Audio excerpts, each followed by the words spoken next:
Hey, got some rockers. But the fan gets too loud.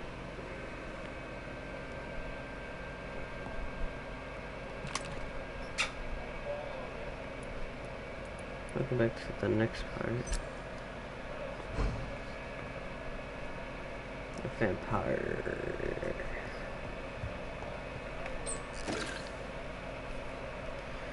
See how we can The flower's dying. It needs water. It needs water.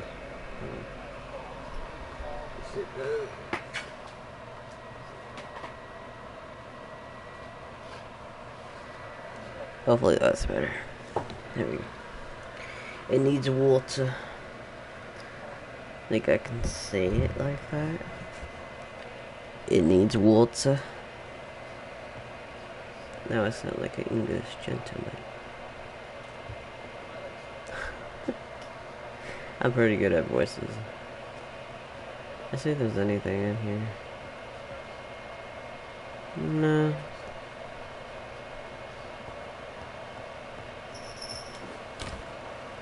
Okay, it's the next night, or next part.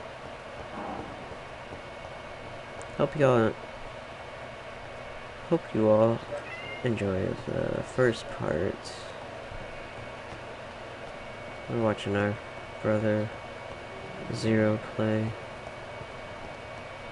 That is 0 is the number. Go check him out. I think when people are talking, I'll just mute the mic. Meanwhile, we're just gonna chit chat here.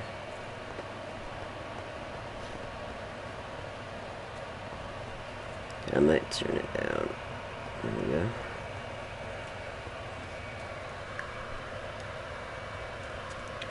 Alright, I was checking my mic. Headset. I think my headset is falling apart, to be honest. Where do we go? I didn't have time the other day. Yeah. Oh well. Ew. Got white crap on him.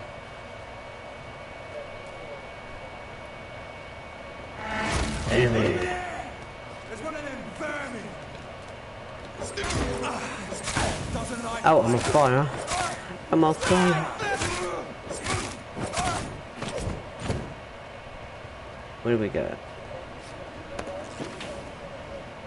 What's this?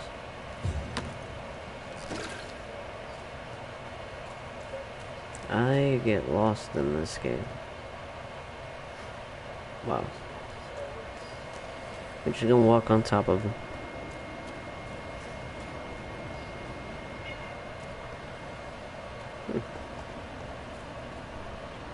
Shit. Wrong way.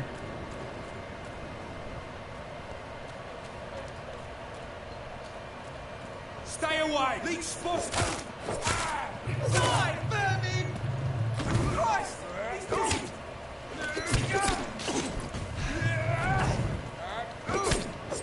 I was trying to do the power thing.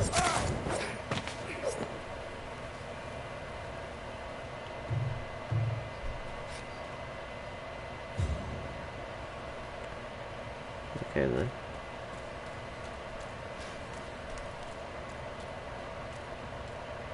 What's this?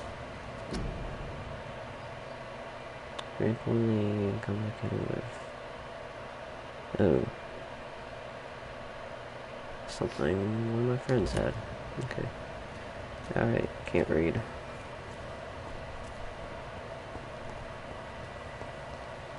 Where we going?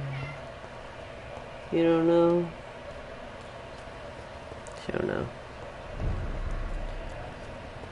Healthy. Okay, where do we fucking go? Hospital. Oops.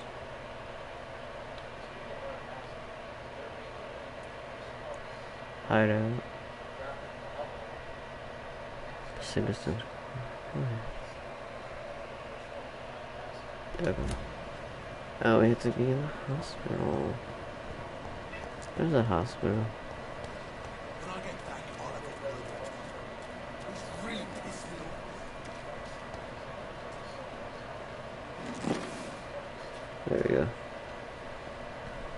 The Pembroke is so lucky to have a night with the glorious battalion. I need stuff. If only there were more of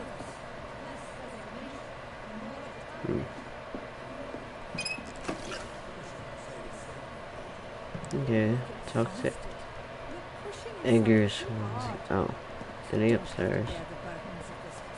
I think he's upstairs because I played this in the past. I don't know. We're going upstairs. Oh wow, Stevie. What? Look at this. What? What? Hold on.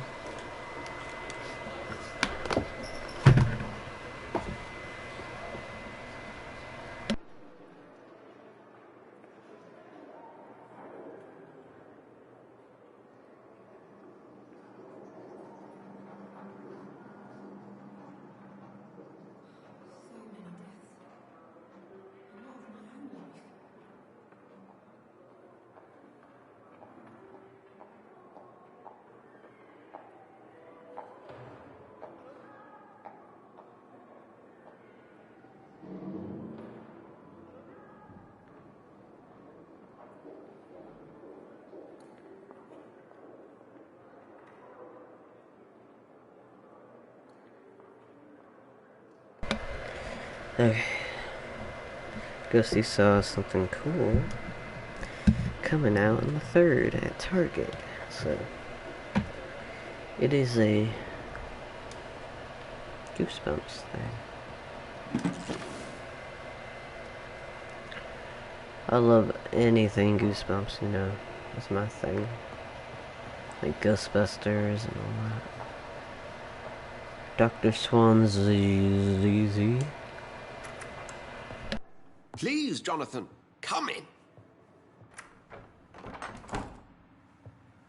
Fascinating, is it not?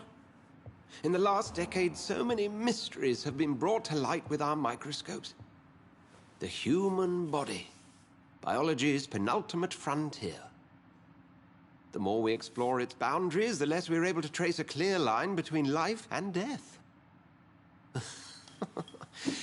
You, my friend, have a foot in both countries. The view must be vertiginous. It's at least as vertiginous as chatting about vampires with you, I would say. This must be all so new to you. This area of town, the hospital, a brand new life. How stimulating it must be. I wish I could share your enthusiasm, Dr. Swansea. But my condition defies scientific categorization. Undead? Unalive? Immortality defies logic. I cannot express my thrill at this serendipitous turn of events.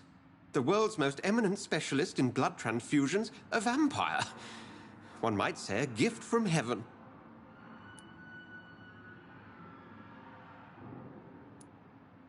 It may seem strange, but your words have brought me some comfort here.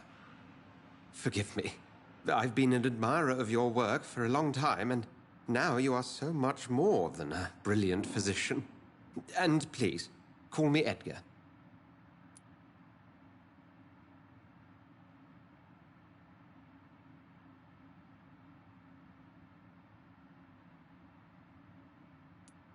There is no need to apologize, Edgar. You offered me sanctuary when I had none. Very well. I have a task for you, Jonathan. Something that will require all your newfound skills. Please, go on. The Pembroke only survives through the generosity of our benefactors. Unfortunately, our main donor has found herself in a bit of a bind. Now, if you could help her out... A spokesman or politician is what you need. That's not my calling. And until I come to understand what has happened to me, I require discretion. Discretion is in order, Jonathan. Lady Ashbury has recently received rather indelicate correspondence that, if revealed, would jeopardize her position. And you would like me to eradicate this threat? By the stole, of course not. I would just like you to pay her a visit. Her ladyship is certainly near the tents outside, tending the sick. You can't miss her. Look for someone impossibly delicate. Accepted. I'll see what kind of trouble Lady Ashbury is in.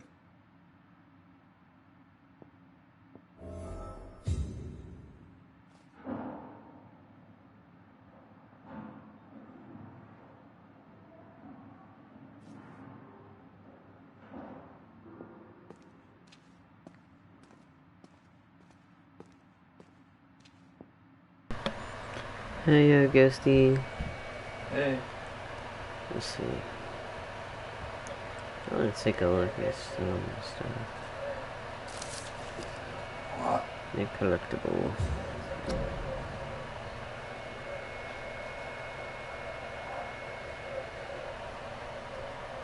Vampyr. Ooh.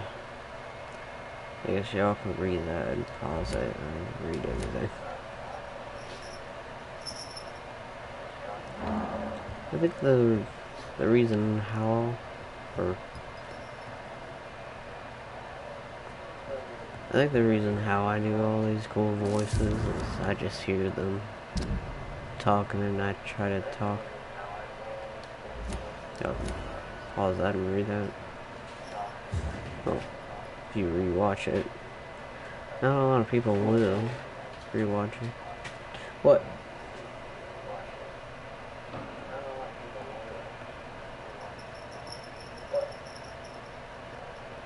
I put 2024 instead of 2020. Uh-oh. I don't think you're there yet.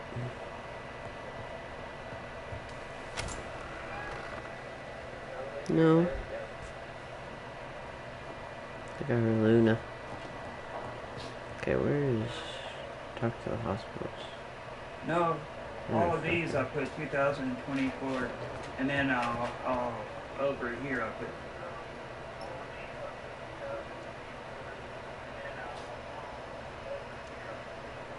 2024.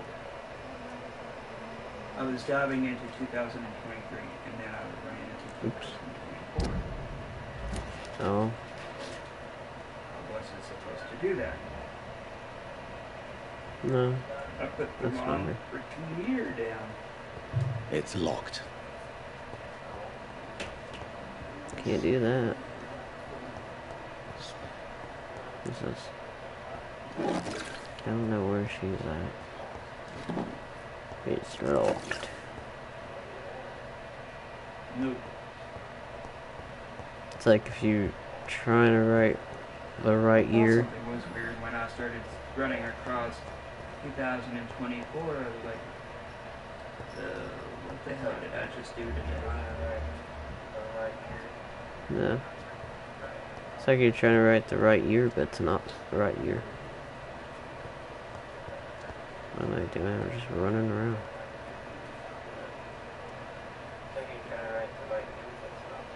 She got a face mask on.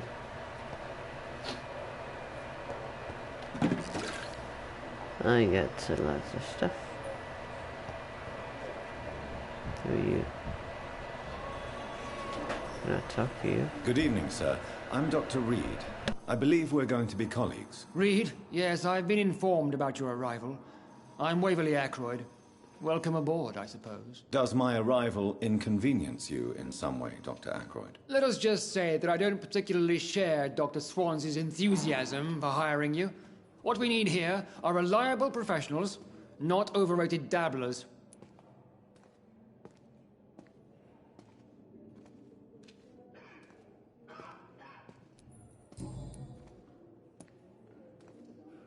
If you have a problem with me, Dr. Ackroyd, please feel free to tell me. Dr. Swansea has imposed your presence on this hospital without asking anyone's advice.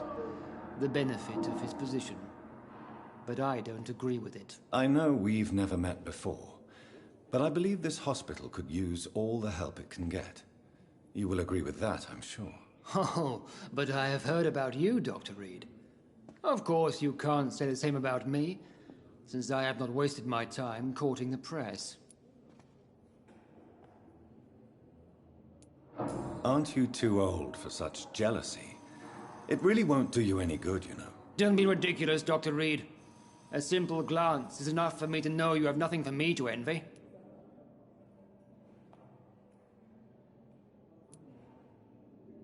Since your tenure in this hospital is longer than mine, perhaps you can tell me more about this place. Let's just say I'm tired of the carelessness around me.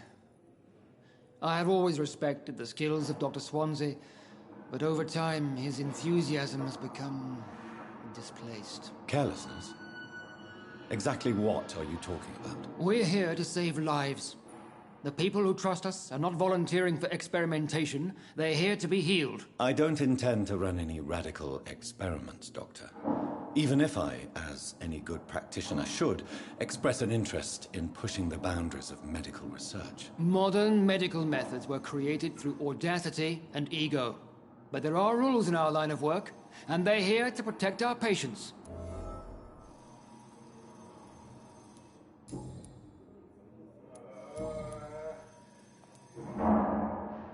I don't know what you've heard about me, but I have already proved my value as a practitioner. I don't question your skills, Dr. Reed, but your motive. Is it money, fame, or are you truly dedicated? And what exactly is that supposed to mean? I served in the war just like you. But unlike you, I did not use the wounded to play the modern sorcerer. Be careful what you insinuate, Dr. Ackroyd. I only want you to admit you used those men to improve your theories. This is ridiculous. My blood transfusion technique saved many lives, and you know it. You see? That is exactly what I hate about people like you. You avoid this kind of accusation instead of facing reality. It seems you have bad memories of your military service. I refuse to see this industrial slaughter as scientific progress. War only reveals the worst in men. We can at least agree on something, Dr. Ackroyd.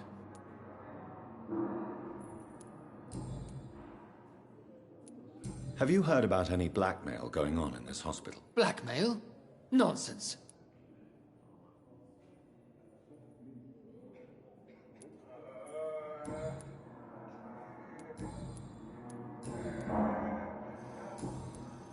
Thank you for your time. We'll talk later.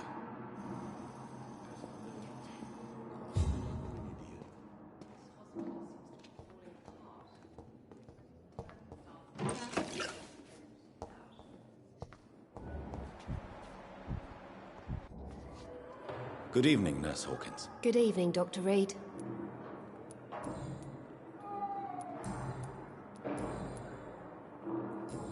Goodbye, Nurse Hawkins.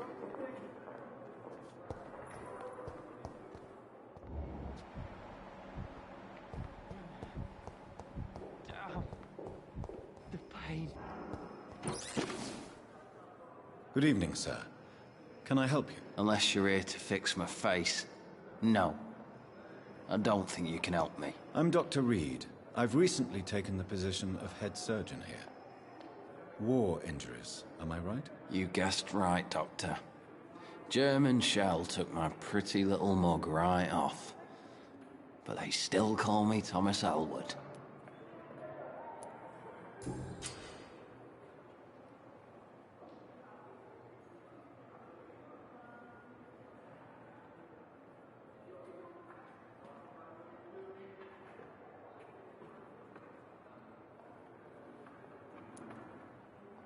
Why do you feel responsible for the injury, Thomas? What really happened? I wasn't disfigured by any German shells. It happened during my leave. It was an accident. Why lie about it? Come on. It's one thing to come back disfigured by the Germans, and it's another to get injured in an accident that could have happened to anybody. Reconstructive surgery has been very successful for some soldiers. I don't want to wear a bloody mask for the rest of my life. I'd rather stay here and just be forgotten. Tell me what really happened then. I went with a whore in Rouen. Dead drunk I was. The hotel was a shithole. There was a fire that night. Did you start the fire? Were you trying to avoid going back to the front? That's not uncommon, you know. No. It's just that I was asleep when the flames reached the room. The girl was long gone. Bitch never woke me up.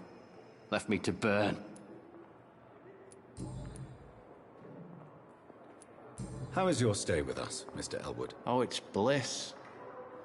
I just escaped death in the trenches to be surrounded again by the moans of the dying. Can I ask you precisely why you're a patient here? It's the pain, sir. The drugs don't work. It just hurts under the scars, if you get my drift. Can I do anything for your pain? Nurses gave me a bunch of pills. No effect. Told you. It's like the flames are under my skin, burning away. Who is treating you? Is someone in particular looking after your case? Nobody since the old and tired doctor spoke to me. Started to think I was forgotten about. Wouldn't blame you. You don't seem worried by that. My face hurts so much more when I smile or cry. I've learned it's easier not to speak. But be assured I'm smiling inside.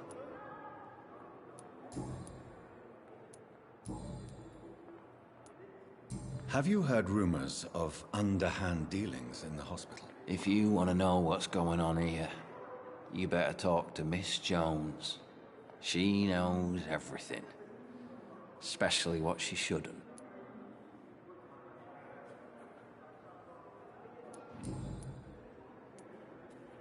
Where were you stationed, sir? Did you serve for long? I really don't want to talk about all this shit. No offense. I was pushing too much. I served in France myself. I just wanted to know what happened to you. You were an officer, weren't you? Then I doubt we fought the same war, sir. No offense.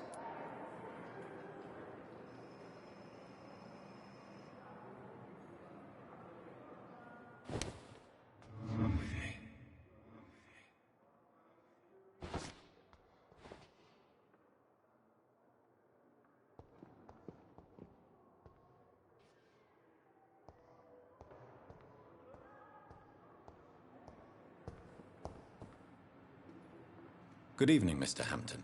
How do you feel? Dr. Reed, is it? Oh, sir, I must apologize for my behavior. What do you mean? I was not myself in the factory. Fear and exhaustion made me say awful things to you, I'm afraid. You remained perfectly nice and polite.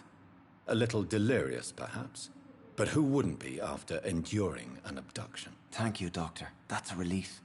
Now all I need to do is rest and return to my flock.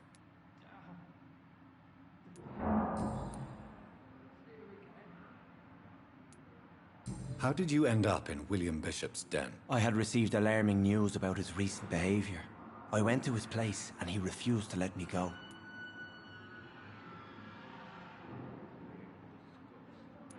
Why did he abduct you? William was an alcoholic. His addiction suddenly changed to blood. I don't know why. Just like a patient I met here. This Miss Hawcroft. You dared to enter this awful place alone. You're a hero, Mr. Hampton. Or a fool. I'm just a man trying to help his friends, Dr. Reed. William Bishop was a conflicted soul, searching for light.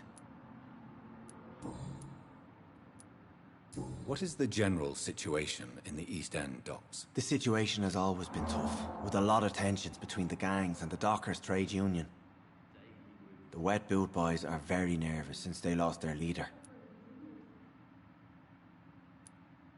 Who leads the gang now? Since Clay Cox went missing, it's his wife Edwina who runs the show, with the assistance of her minion, Booth Digby. Has the gang been threatening you? Ah, no. I've had this nickname for so long, you know, the sad saint of the East End. No one dares to bug a saint, not even criminals. Do you know Tom Watts, the bartender from the Turtle? I met him before I found you in the canning factory. Tom? Yes, of course. Always the helping hand, good old Tom. Without men like him, corruption and despair would have wiped out the East End long ago. People are still in despair. How could it be otherwise? The authorities have left us all to rot in this contagious nightmare. No drugs, no advice, nothing. It's a damn shame. Who should I avoid in this part of town, then? Any particularly evil figures? Not really. Most men and women are just doing their best. And it's not my habit to speak ill of people I know, Doctor.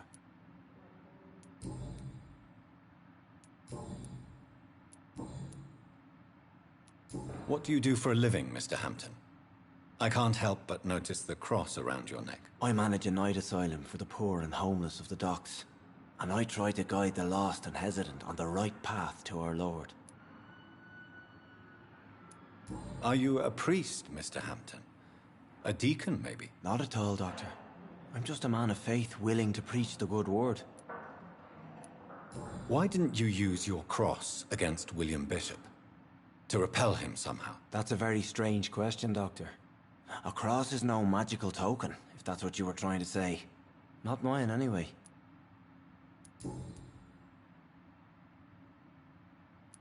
Have you made friends since you arrived? Not really, but I recognize Miss Harriet Jones. I knew her when she lived by the docks. That poor woman had such a miserable life. You never came to see her here at Pembroke? Receiving visits when sick can be an important part of the healing process, you know. We're not just bodies. You're preaching to the converted now, Doctor. To be truly honest, I thought she was dead. She left the docks many months ago. How do you feel, Mr. Hampton? Medically speaking, I mean. I feel exhausted. Beyond exhaustion, actually. William drank so much of my blood in his madness. I feel empty. You're in good hands here. Dr. Swansea is well versed in blood transfusion, and I'm sure he'll take the best care of you. Thank you, sir. I believe all I need is rest. And then I can go back to the people who need me. Goodbye, Mr. Hampton. We'll talk again later.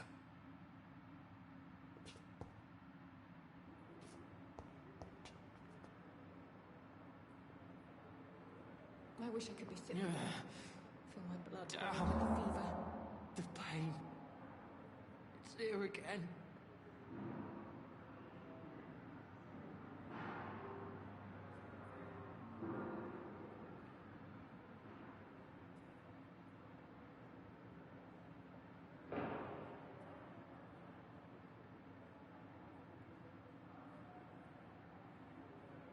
Fear and disgust on every street corner.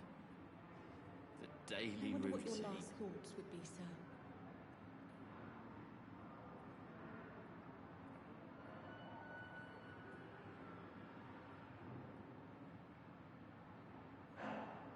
Time has lost its effect on me, but the suffering continues. Damn. The pain. It's here again.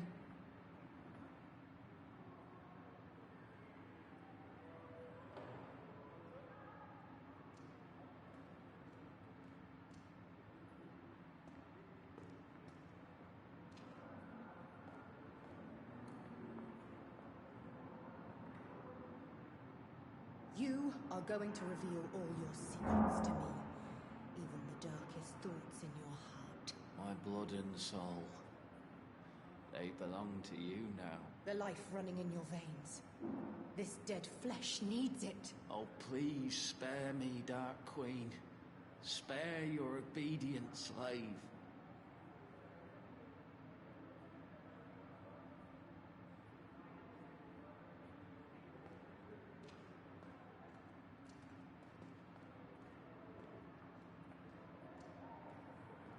Fear and disgust on every street corner.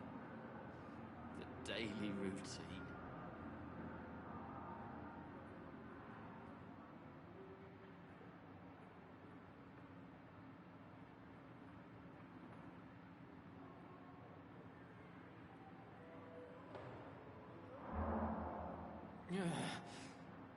Damn. The pain. It's here again.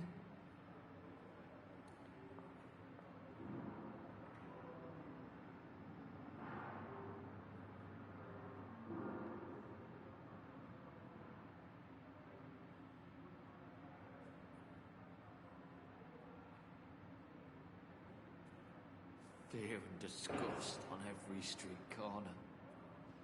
The daily routine.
It's locked. Damn. The pain. It's here again.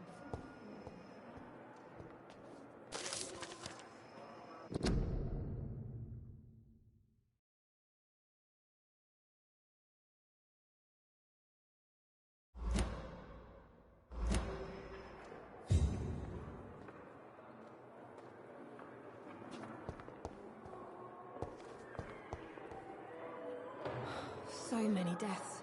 Fear and disgust And what of my on own every life? street corner.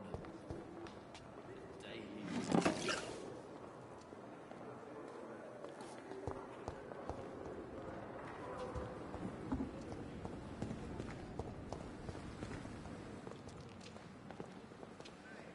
Good evening, sir. I'm Dr. Jonathan Reed. I'm new here. I've already heard about you, Dr. Reed. I'm Milton Hooks, the ambulance driver for this shithole of a hospital. That's quite a blunt introduction, Mr. Hooks. You can call me Milton. I like to speak my mind, Dr. Reed. Perk of the job. Don't judge me, and I won't judge you. I'm not sure I understand what you're talking about. Well, I'm no doctor, but I'm pretty sure a gun can't be used as a surgical instrument. You have a keen eye. I learned to shoot during the war, and have carried one ever since.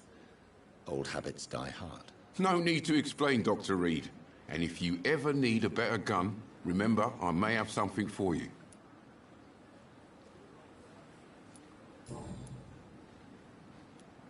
How is the situation around here? You want to hear the situation is all right? It's fucking awful. We lack everything, and it's getting worse every day. So what do you do exactly in this hospital?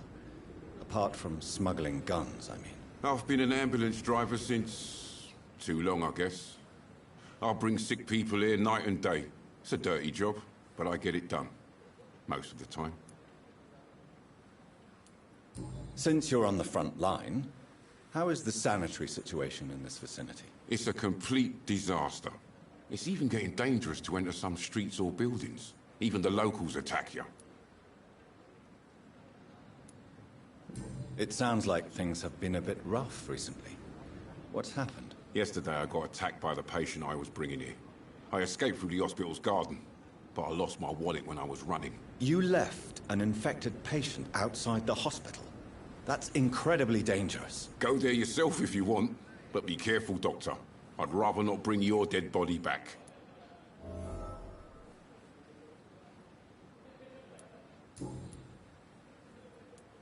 Are you really smuggling weapons through the hospital? And why not?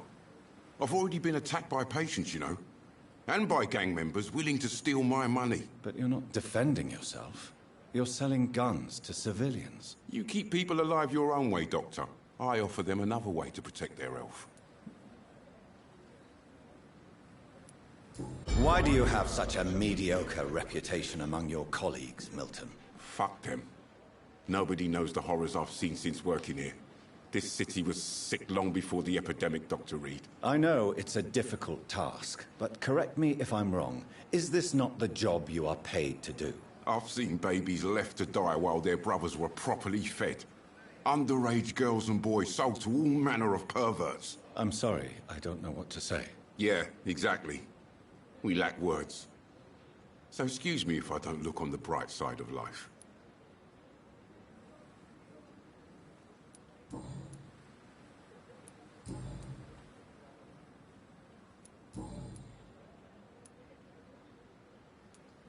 Have you heard of any underhand dealings going on in this hospital? There are a lot of secrets round here. I'm not surprised someone tried to make money from them. What kind of secrets? I'm not in the gossip business, Dr. Reed. If you want to know more, you better talk to Harriet Jones. She's the oldest patient here.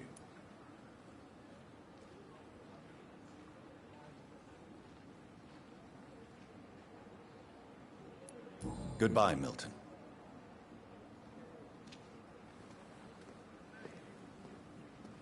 Another night with the glorious battalion of Pembroke?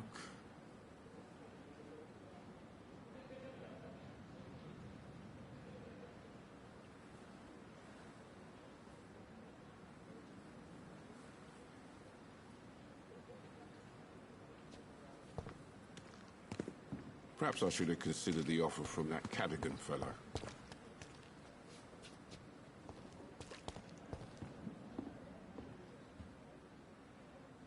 flu took my dear wife, Emily. I take comfort knowing we'll soon be together again. Mr. Rainfield, that's no way to talk. You're in good hands here, and we'll be up again soon enough.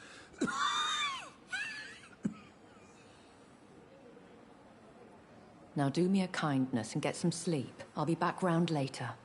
Your words are kind, the blessings of an angel. You're the sweet, sweet Lady of Mercy.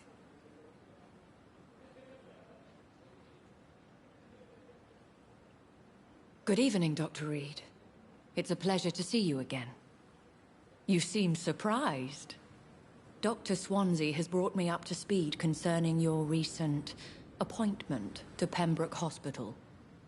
You're a the lady who saved me that night, before vanishing into thin air.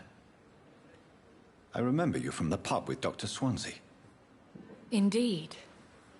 Allow me to introduce myself formally this time. My name is Lady Ashbury. I remember you well, in spite of the brevity of our encounter. Apologies. You've taken me by surprise. I'm very happy to see you. The pleasure is mine, Doctor. I hope you're more disposed to answer my questions now. You must have countless questions, but our rather urgent matter first. Swansea has explained. My cover, if you prefer, has been compromised.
Dr. Swansea has commissioned me to be your agent in this matter.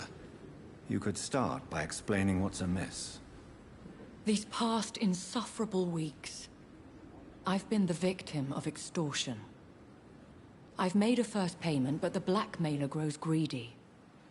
I must refuse his most recent demands.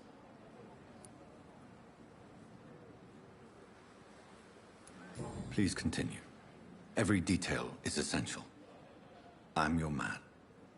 My embarrassment in this matter is eclipsed only by my shame at having put the hospital at risk. The threat from our anonymous scoundrel is clear. A list of dates. My visits coinciding with the dates of suspicious patient deaths due to massive blood loss.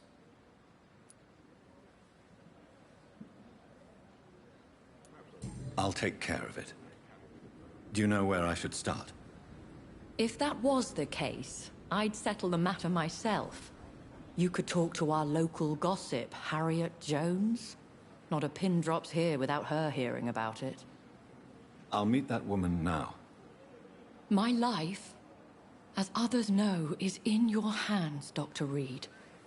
I'm sure of your discretion, but I do fear your powers of persuasion will be put to the test. When this is resolved, I'll be your obligé. I'll answer all questions in regards of your condition.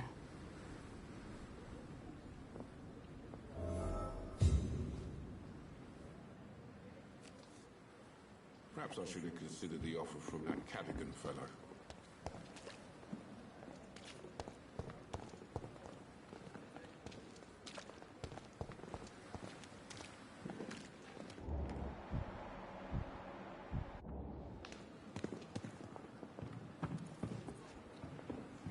We must prove what we are capable Good evening, of. sir. It is now. So it is true. The famous Dr. Reed has joined us. I can't think of any better news during these terrible times. Do we know each other? Actually, yes. We met once before, at the Rockefeller University in New York. Dr. Tippett, yes, I remember. I was assisting Professor Carell in his research about coronary bypasses. He had nothing but praise for you. He was also very confident about your future. And look at you now. Eminent surgeon and blood transfusion specialist.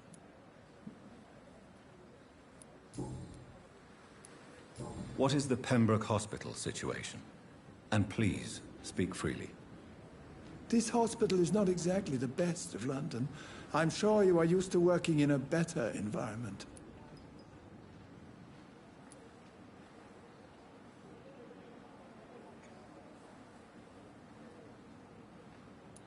It's more than enough. In any case, the personnel of a hospital are much more important to me than the building. Don't be misled by appearances, Dr. Reed. This hospital does not lack talented people. It just lacks hope. What can you tell me about the staff in the hospital? Some are really good, and others are not so good. But during this troubled period, there is no time for slander. I prefer to focus on the positive character traits.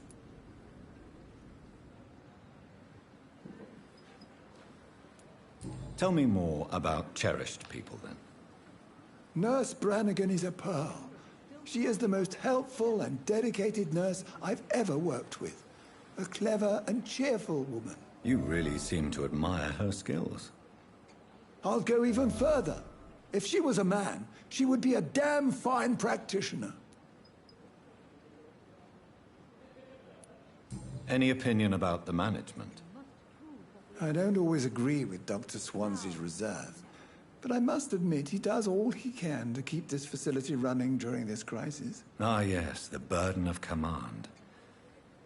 I was fed up with this concept while serving as a medical officer. Don't get me wrong. Swansea's a good administrator. I just wish he would get out of his office down again.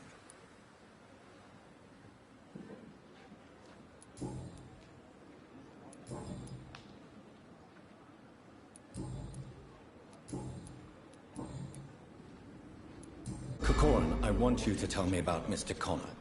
How did he die? What happened? He was my patient. He died because of my mistake. That's the blunt truth.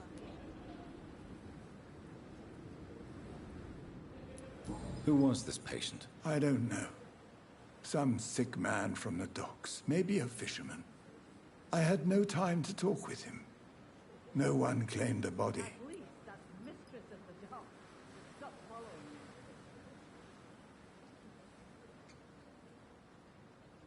What was the nature of the mistake? It was a twofold error.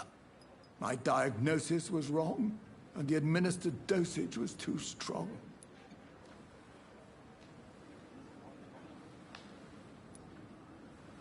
Why not stop practicing? Are you mad?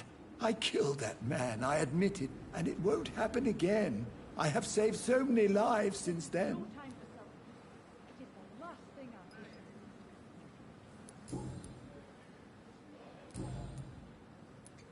Have you heard of any underhand dealings going on in this hospital? I have no time for such triviality, my dear colleague. We're here to save lives. Goodbye, Dr. Tippett. If Pembroke is still standing after this epidemic, there's good reason to be proud.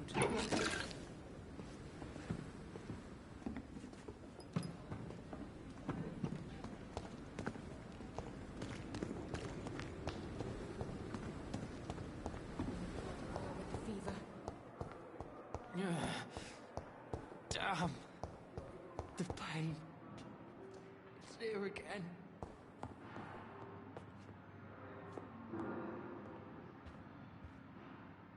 What? What? What is this? Who are you? Get out of my room. There's no need for alarm, madam. I'm Dr. Reed, the new surgeon.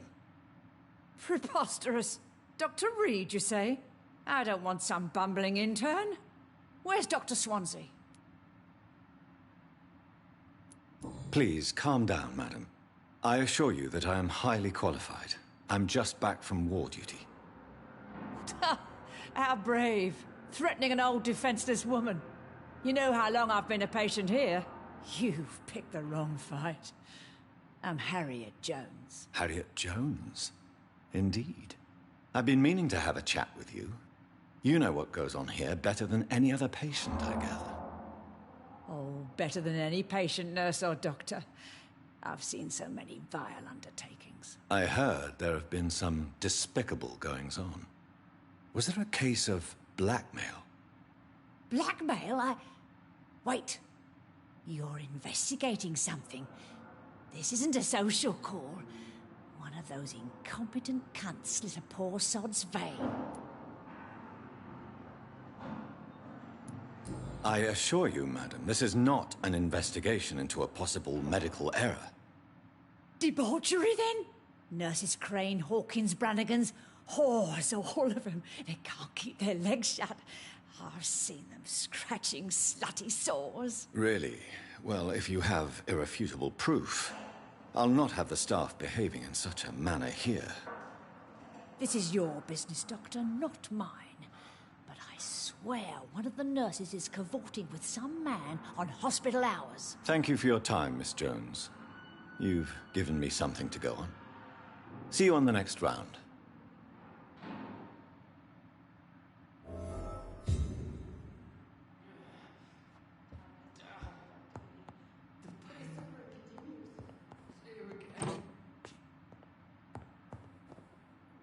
The patients and staff might know something.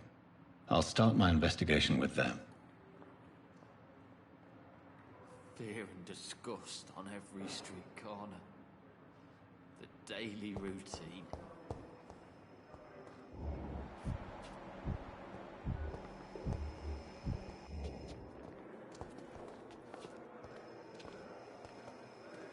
Good evening, miss.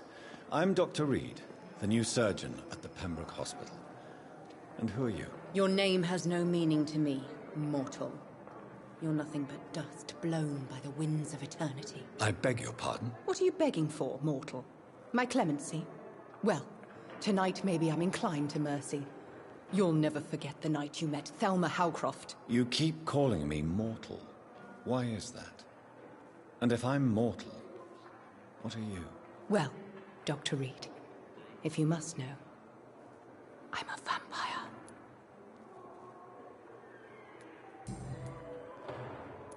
And why do you believe you're a vampire? I don't need to believe anything. It is what I am. It is what I feel within this hollow shell of flesh. Please, describe to me how you feel. What is it like to be a vampire? I can hear my body crumble from the inside as my flesh cracks and fades. I sense the last pulse of postulant blood within my drying veins. I need new blood.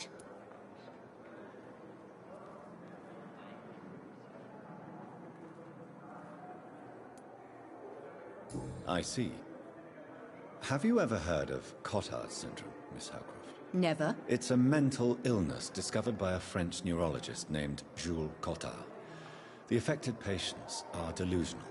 They believe that they are putrefying, that they are dead, a ghost or a ghoul, or in your case, a vampire. Delusional, you say? Oh, sad and petty mortal. You can't even begin to understand the concept of immortality. And you think it is I who am delusional. I'm assuming you must be a patient here. Am I right, Miss Howcroft? It's only a cover. To hide from my enemies. I can leave whenever I want. As a woman, a spirit, fog, or bat. Who are these enemies you mentioned? Can you describe them? I cannot say for sure. But I sense their eyes on me from nearby. I feel them watching me every time I visit the garden near the morgue. The staff here are not your enemy. They're here to help you, to care for you. I'm not speaking of the doctors in white. I'm speaking of the men and women who hunt me. For I am a vampire. I see. Don't worry. These people will not find you here. I'll personally make sure they leave you alone. Thank you, mortal. But do not interfere with them, for you are no match for those that hunt me.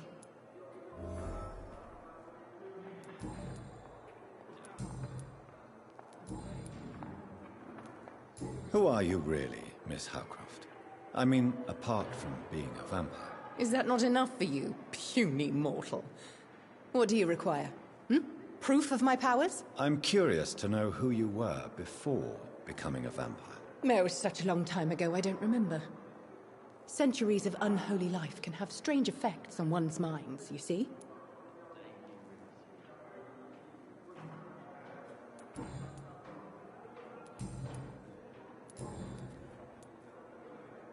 Have you heard of any blackmailing going on within these walls? I have no time for mortal games. My secrets are beyond their comprehension, Dr. Reed.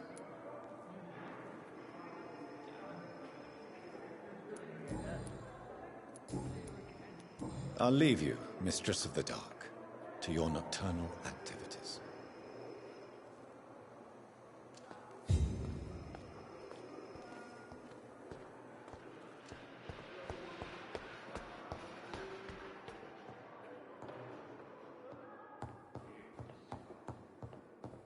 It's locked, all right.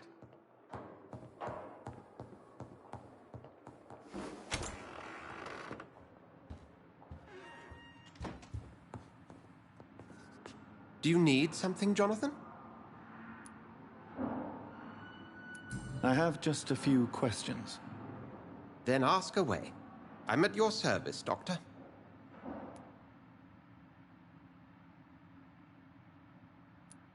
You mentioned something about a secret society. A brotherhood, if I recall. Could you elaborate? Certainly. I've been a member of the Brotherhood of St. Paul's Stole for several years. We are pledged to monitor and report vampire activity in England as impartial scientific observers.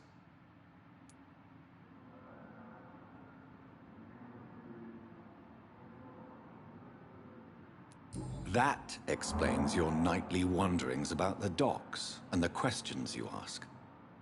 I feel it wasn't mere coincidence that led us to that part of town. There was something as yet unseen that set those chain of events in motion. Yet you don't fear me. And still, you know the monster that lurks beneath the civilized surface. The Brotherhood has studied your kind for centuries. We believe you are as supernatural as a lion is to a gazelle.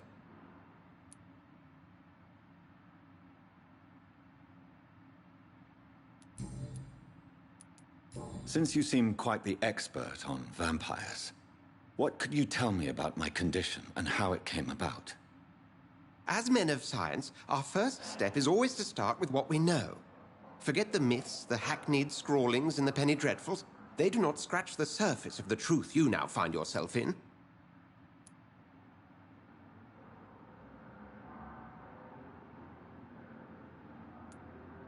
The sun. The morning following my transformation. Its rays burned me. There was pain, smoke, and my skin blackened. You will find there is very little that can kill a vampire, my friend. You have been offered relative immortality. The sun will most certainly hurt you, leaving you weakened and damaged, but it will not destroy you.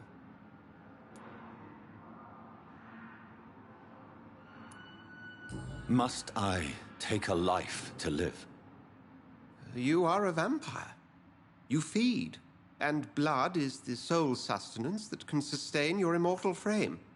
And only a living creature contains the nourishment you require.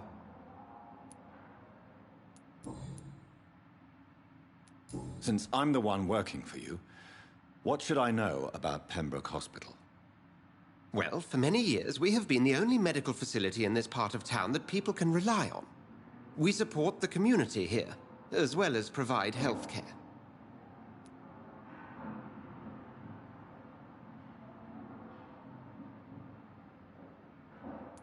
Where do we stand today? Oh, to be honest, we cope on a day-to-day basis. The first wave of the Spanish flu last summer took us by surprise. We lack many of the basic necessities needed.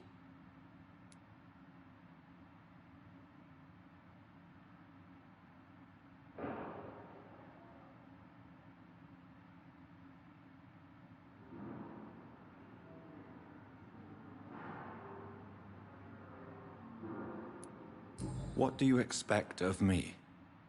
What we need is hope. You were a soldier. This is a war. This white coat's still a uniform. We fight to help the poor, the sick of the East End, the forgotten.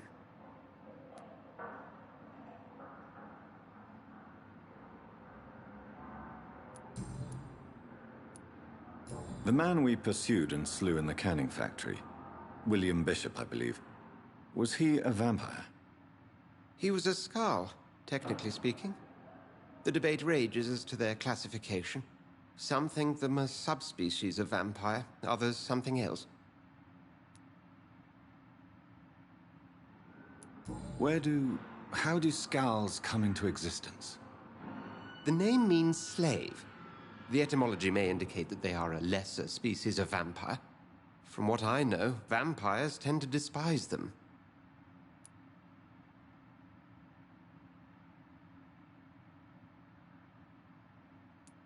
Just for clarity, what differences are there between myself and a Skald? A Skald is easier to eliminate, Jonathan, even if they remain formidable foes for the unprepared. Vampires... Now, vampires exist beyond the mortal realm.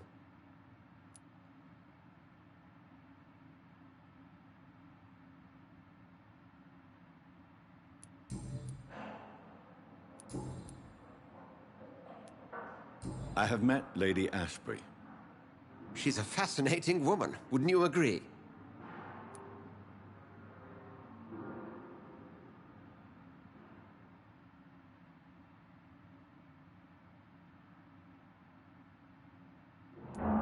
She told me you've been doing all in your power to cure her addiction for blood. Though unsuccessful, it's admirable. Lady Ashbury is a cherished friend of mine. I would not betray her secrets without her consent. Come to the rescue of a damsel in distress. I ask nothing more.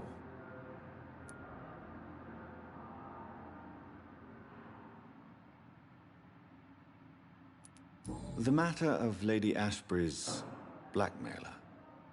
Oh, I know too much about this matter already. I'm confident in trusting the interests and reputation of both the hospital and Our Lady into your able hands. We'll see each other again soon, Edgar.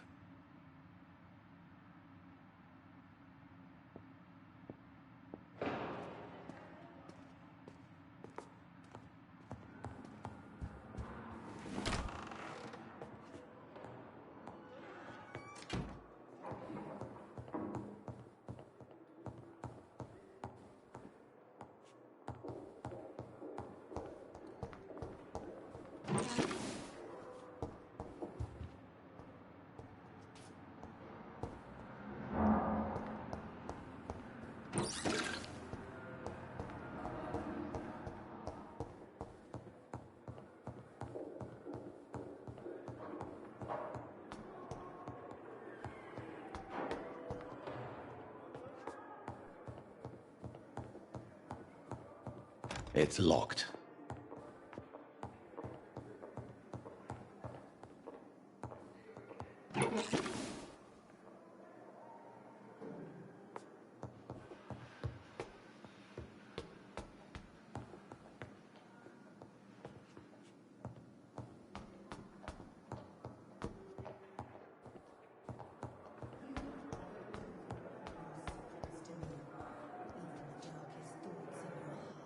My blood and soul, they belong to you now.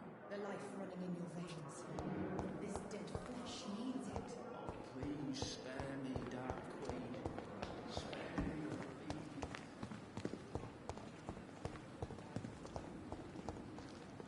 The Pembroke is so lucky to have Dr. Reed, you know. I met him in New York once. If only there were more of us, with less resignation and more determination.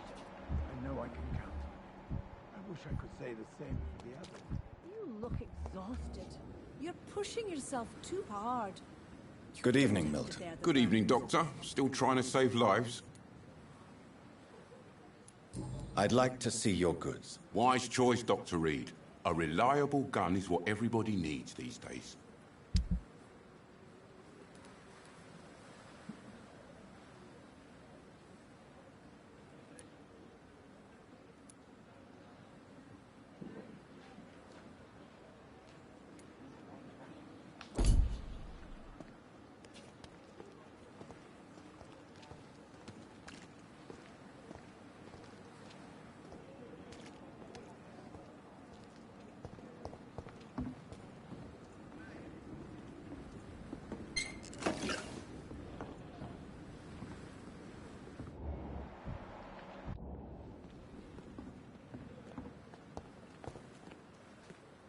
Good evening, nurse.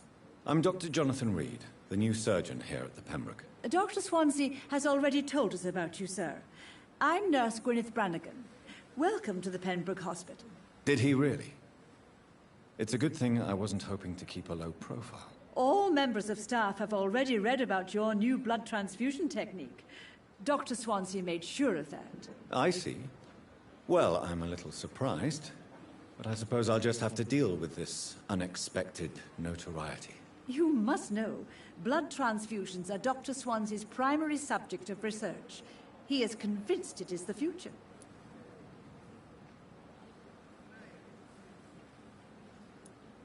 Have you seen a strange man visiting any of the nurses here? I've never heard of such a thing, Doctor.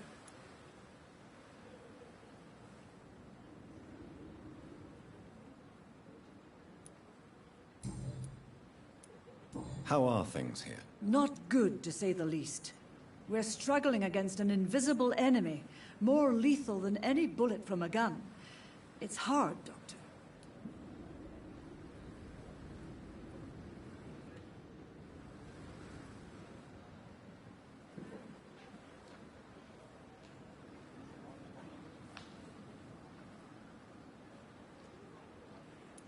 An invisible enemy? Quite a poetic term for a disease, especially from a nurse. Sorry, Doctor. These last few weeks have been exhausting. We could all do with a good night's sleep. Do you think this hospital can survive the epidemic? We are all volunteers here, and we're trying to hold fast, but how do we beat an invisible killer? Some nurses have already resigned. I'm not familiar with all the staff yet. Perhaps you could help me. Brilliant professionals, most of them. Dr. Swansea has a gift for recruiting talent. Most of them. Is there a problem I should know about, nurse? It would be inappropriate for me to speak ill of a colleague.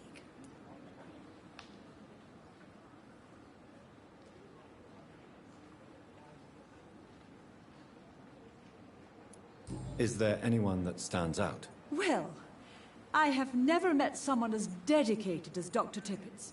He should be a standard for us all here. If only he were younger. Why should his age be a problem? I guess it's fair to say he's always pushing himself to the limits.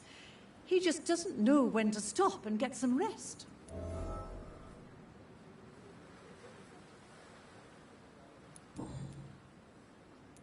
I'm not familiar with all the staff yet. Perhaps you could help me. Brilliant professionals, most of them. Dr. Swansea has a gift for recruiting talent. Most of them.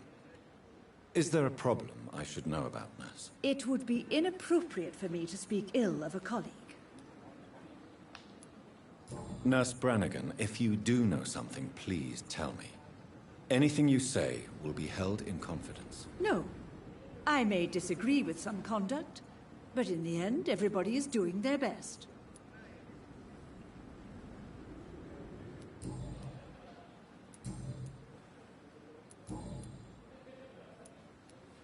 Why does Dr. Tippett claim you're the main reason he keeps working, despite his fatigue? If it wasn't for him, I probably would have left the Pembroke years ago. Dr. Tippett does not think of you as just a nurse anymore, does he? If you're suggesting he's not taking my gender into consideration when it comes to medical practice and knowledge, I really hope he doesn't.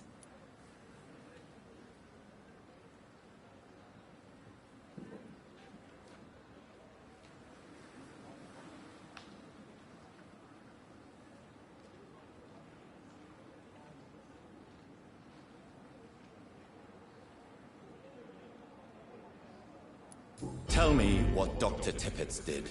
I know his mistake caused a patient's death. If I had not covered up his error, Dr. Tippett would have been fired from this hospital. I could not let that happen. You can't allow your emotions to dictate your conduct concerning patients, Nurse Brannigan. Look around you, Dr. Reed. Do you really think we can afford to lose a brilliant practitioner like Dr. Tippett in our situation?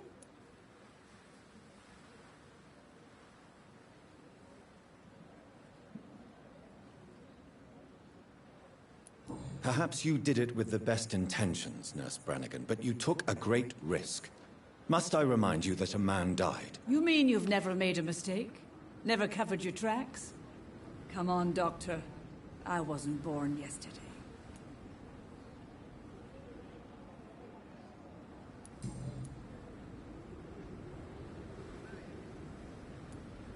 I've decided that I won't reveal Dr. Tippett's, shall we say, misdemeanor. I'm so glad you share my point of view. Dr. Tippett is a brilliant practitioner. We most definitely need his know-how. I hope you're right. This is a huge risk we're taking. Dr. Tippett must regain his confidence. Please, keep this decision between you and me. He doesn't need to know you found out.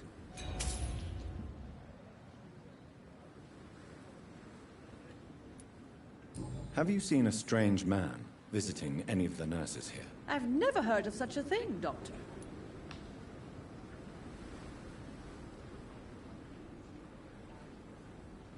Goodbye, nurse.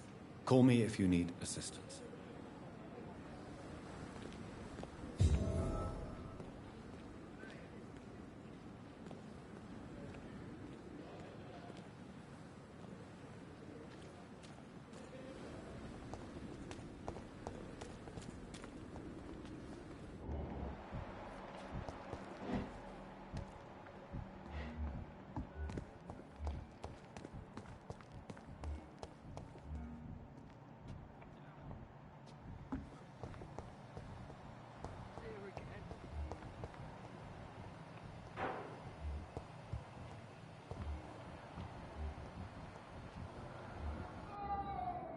Good evening, Doctor. I believe we're going to be working together. Dr. Reed. Dr. Swansea informed us of your arrival, but I could not dare to believe we'd have such good fortune. Such an honor, sir.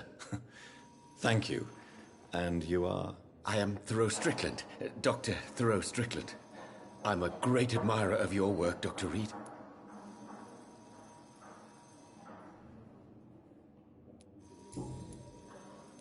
Please, could you tell me something about yourself? I'm a great admirer of your work concerning blood transfusion, Dr. Reed.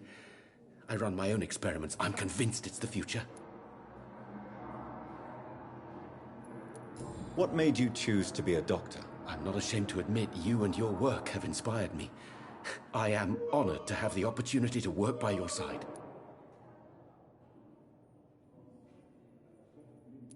It's always a pleasure to share scientific and medical knowledge with someone eager to learn. I'll be glad to help you if I can. This epidemic may be the century's most terrible disaster, but I'm convinced that we, as doctors, are the only ones able to defeat it. I based my technique on my mentor's research. He helped me perfect my method. What is yours? I'd rather not talk about it. For now, it's just theories and first approach. My process is purely experimental and unsuccessful. As long as you're cautious and methodical, you may remain empty-handed, but you won't fail. You're not the first one to warn me, but I am convinced knowledge is the main weapon against the ravages of this epidemic.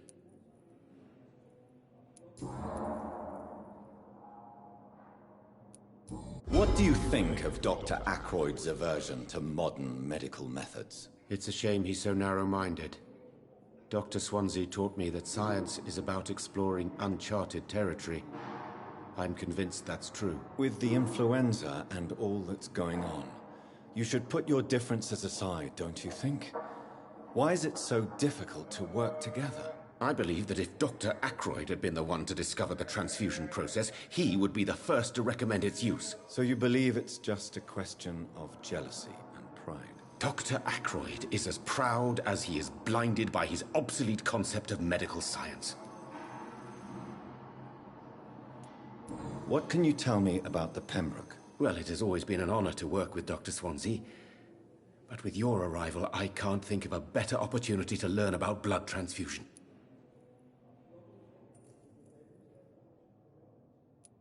Do you need help with anything in particular? Well, yes, maybe. I'm waiting for a batch of products I ordered for my personal research, yet my supplier seems to have vanished. Do you want me to play the errand boy for you? Oh no, Dr. Reed. But if you went personally to his shop, what with your reputation and all, he wouldn't dare to refuse the products I need. I see. Well, give me the address, for I may pass by if I have time. You seem quite optimistic. It's a rare and precious attitude in these difficult times. I'm convinced that this epidemic is a test of endurance and dedication for us men of science. Questions remain about our capacity to resolve the situation. True, true. Last summer, during the first wave of the epidemic, I used to joke with Milton about the extra work. We're not smiling now.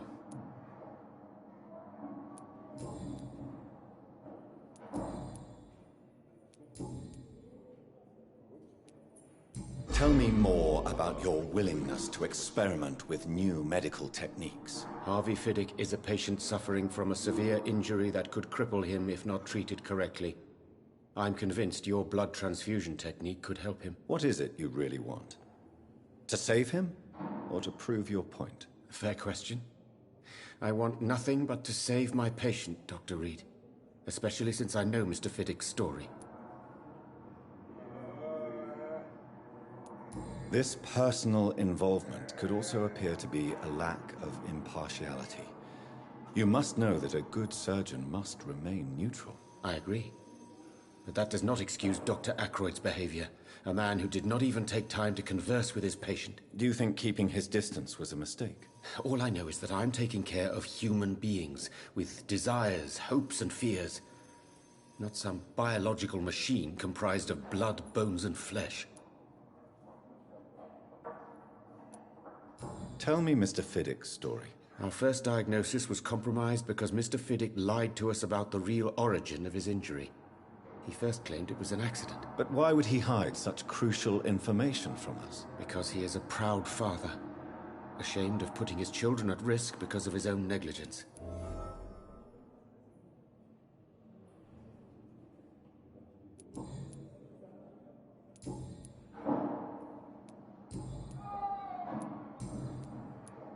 Have you heard any talk of blackmail going on in the hospital? If you're running some official inquiry, you had better question the patients. They know more than the staff, especially old Miss Jones.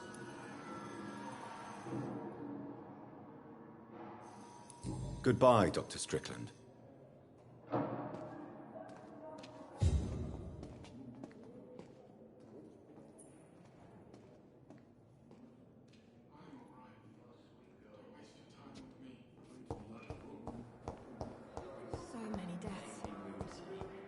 Of my own life.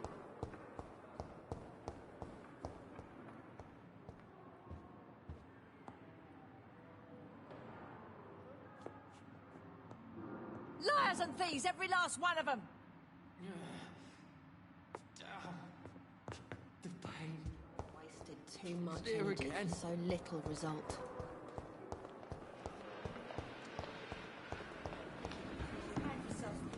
It is the last thing our patients need.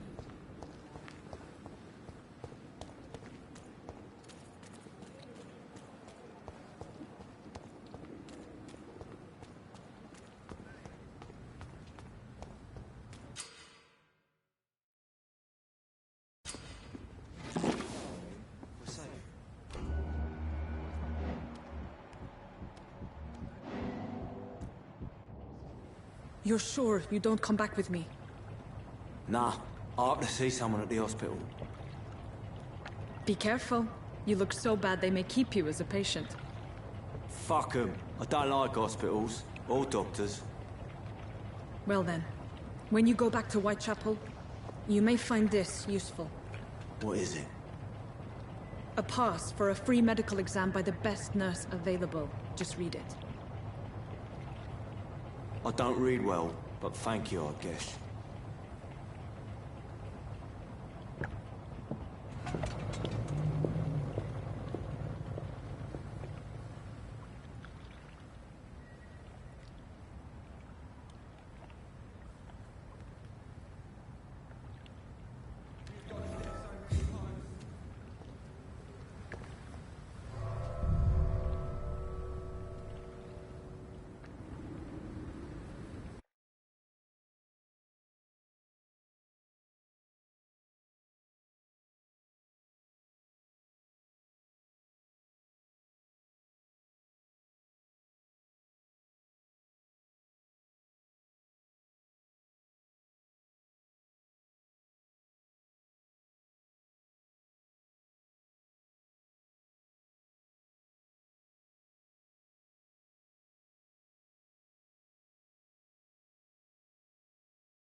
He's locked the door behind him. I need to find another way to follow him.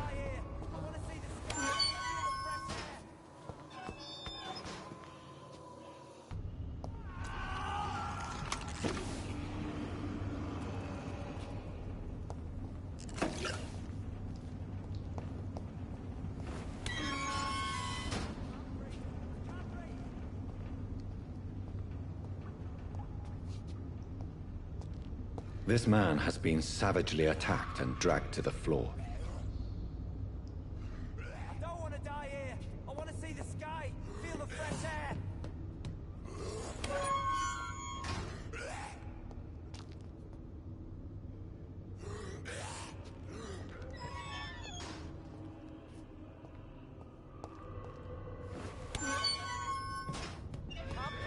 I can't breathe.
I don't want to die here. I want to see the sky, feel the fresh air.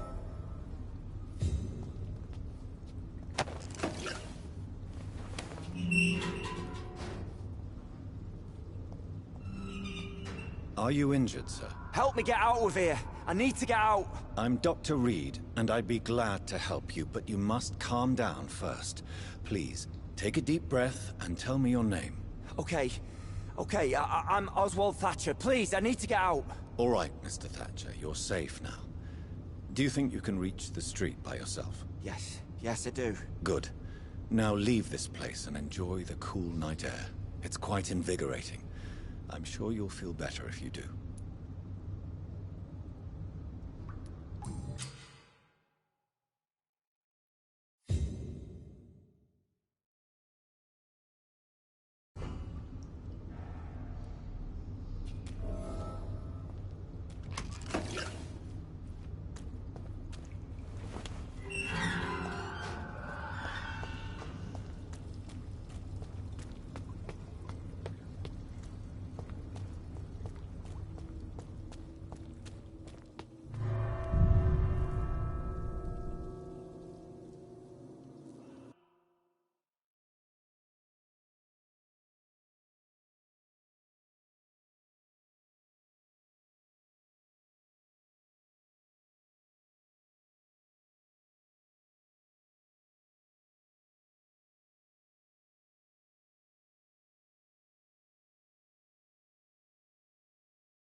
It's locked, all right.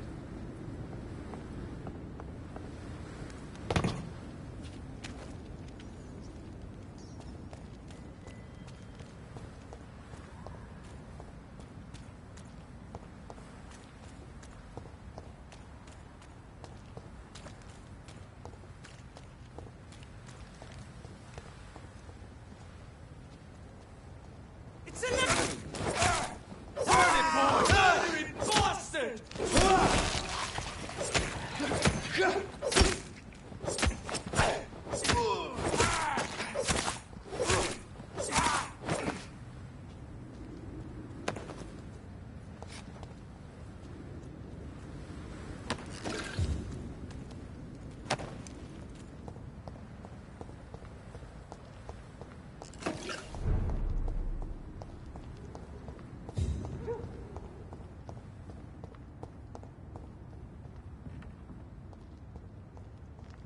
Reach!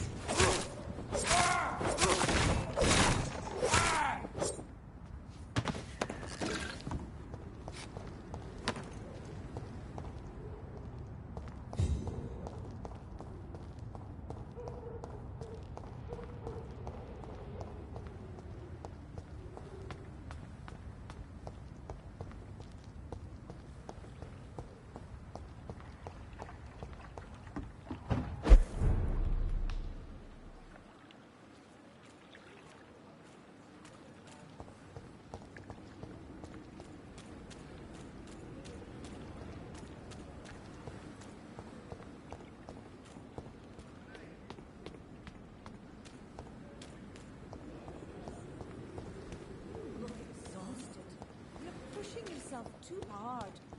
You don't have to bear the burdens of this hospital alone.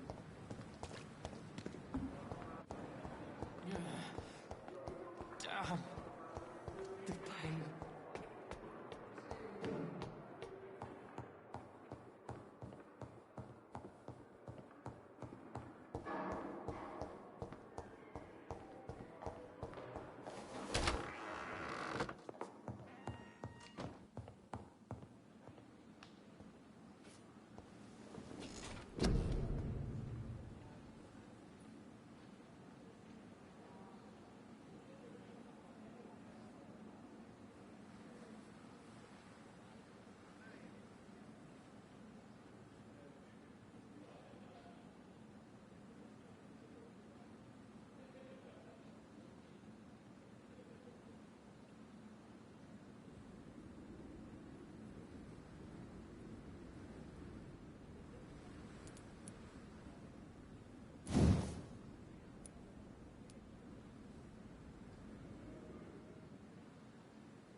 England won't fight for us.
What sort of creature is this?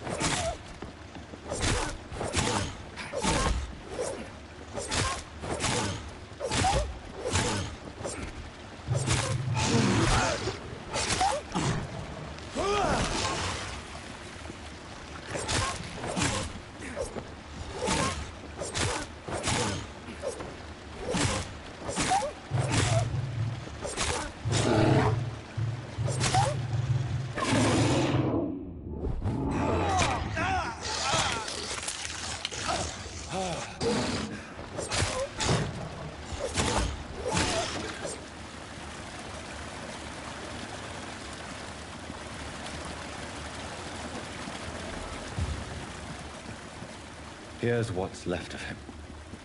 Not a lot to...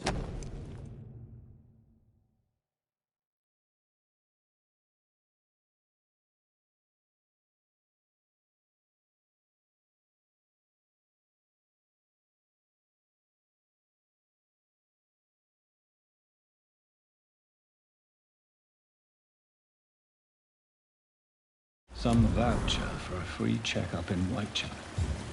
What is Nurse Crane up to? I really must find her.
I cannot enter. It's locked, all right.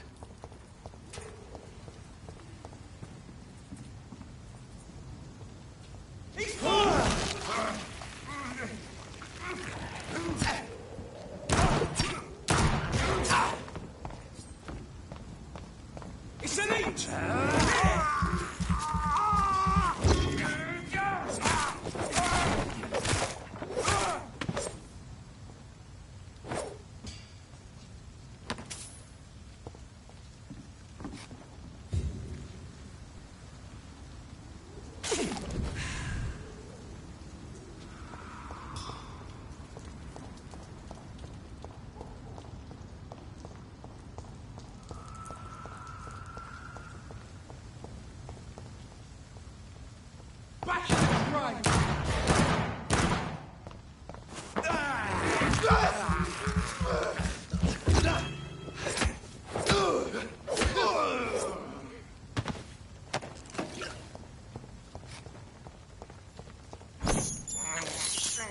I have this thirst for blood.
Strangers are attacking me!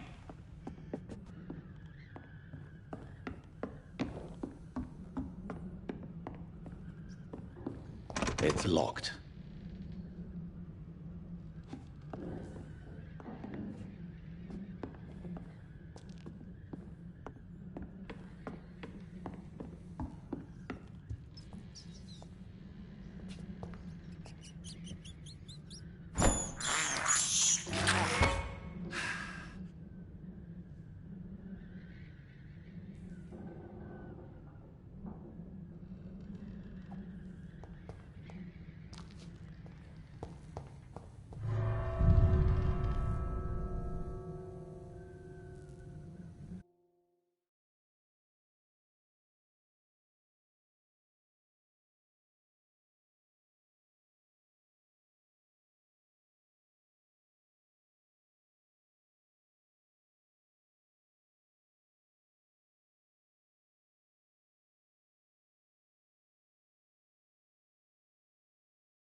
Thnx!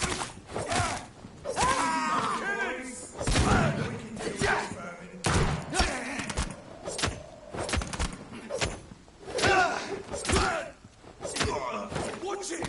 It's a killer!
I cannot enter.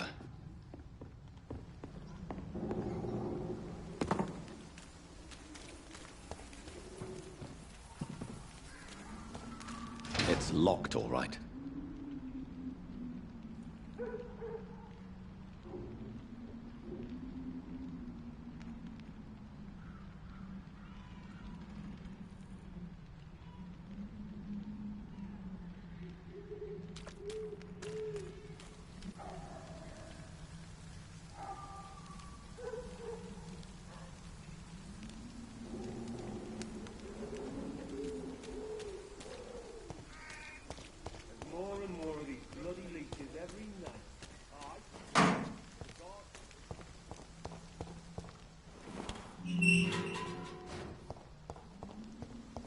Whitechapel.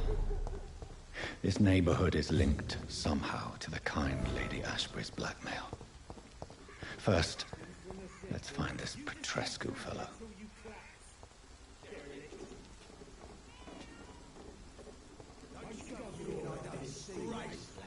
Fuck you all! Fuck it all! Stop it now, Albert, stop it!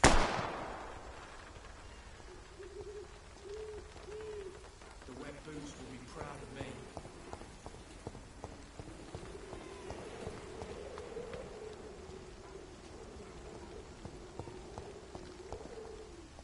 Me? I'll not die in some piss-stinking What? alley. Shooting a boy in the middle of the street. Not the best thing to do, wouldn't you say? What? You saw what happened? Who are you? I'm Dr. Reed, and I'd like to ask you a few questions, if you promise me to set your gun aside. No. Look, I'm not a violent man. I'm Benjamin Palmer, doctor. And no one can help me. Not even you.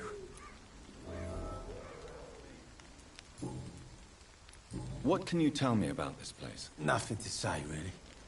This is where I used to live, and this is where I live now.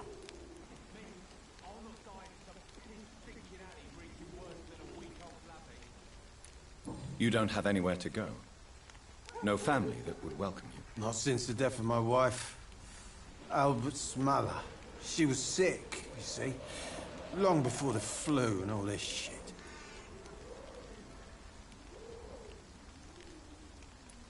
You mean you used to have a better life? Yeah, I had a wife, a home, and a job. I even used to have a name. And now I'm just Ben. Ben the Tramp.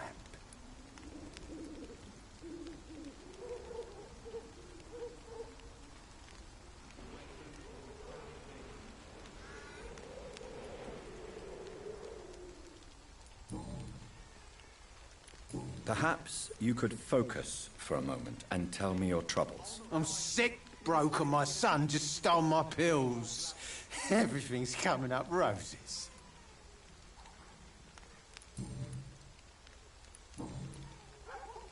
Whatever the boy did, I'm sure he didn't deserve a public execution. I swear I didn't want to hit him. It's just that I'm sick in the head, you see, and the boy just frayed me last nerve.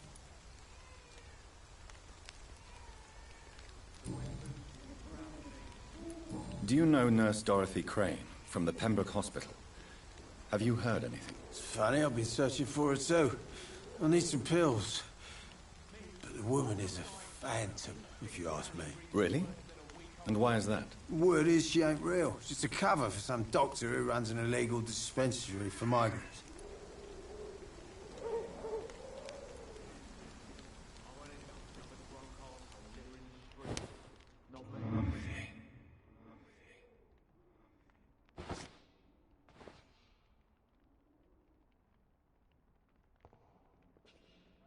Me?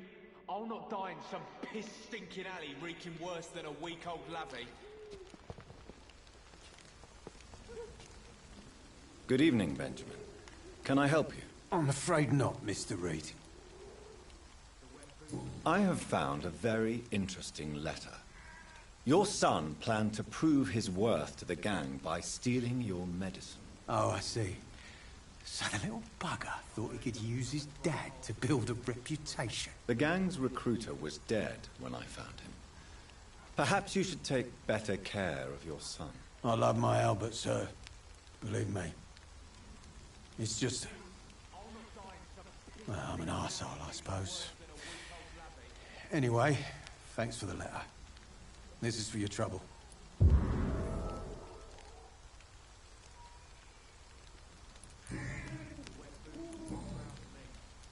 A gun, alcohol, and a bad temper make a terrible cocktail, sir. Goodbye for now. I won't end up another drunk arsehole littering the streets. Not me.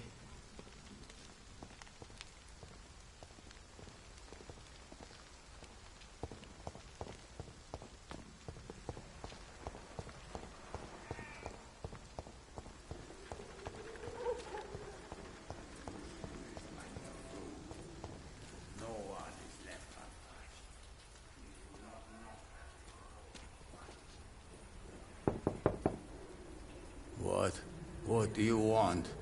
Leave me alone. Good evening, sir. I'm Dr. Reed. I'm looking for Nurse Dorothy Crane. There is no Dorothy Crane here. Now, goodbye. I'm afraid this medical leaflet says the opposite, sir. Really? Well, I'm afraid I'm going to close this door right now. Go bother someone else, Mr. Doctor. To enter that house, I must discover who this man really is. Maybe I could start by observing what he's up to.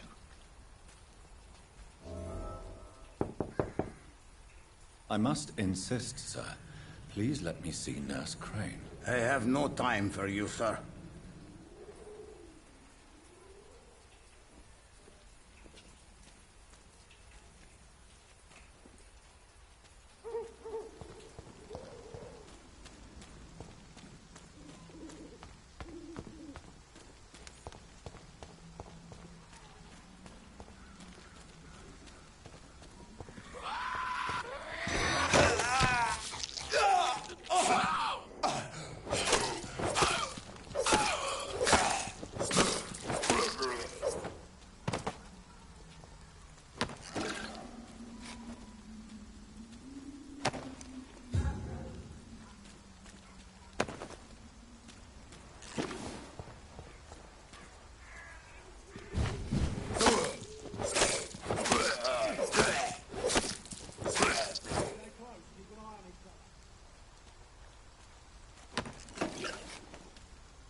Swanborough cordial can be the answer to all your problems.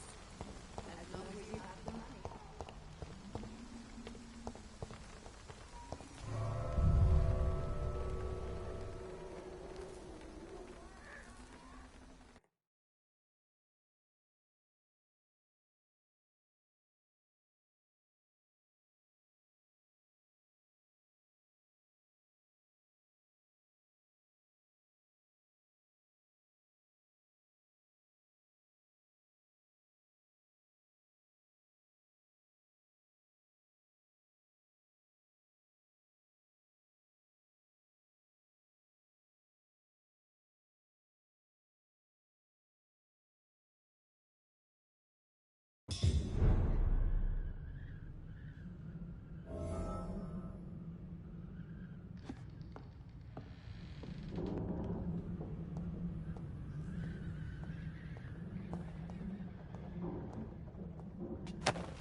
It's locked.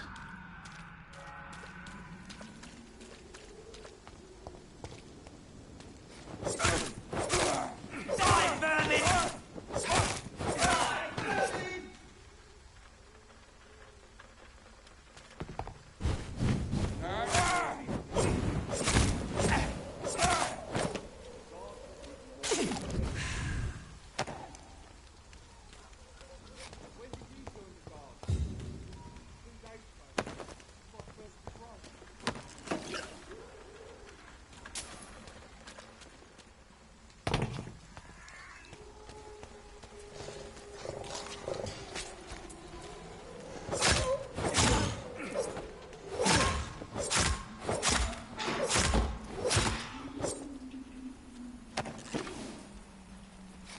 I cannot enter.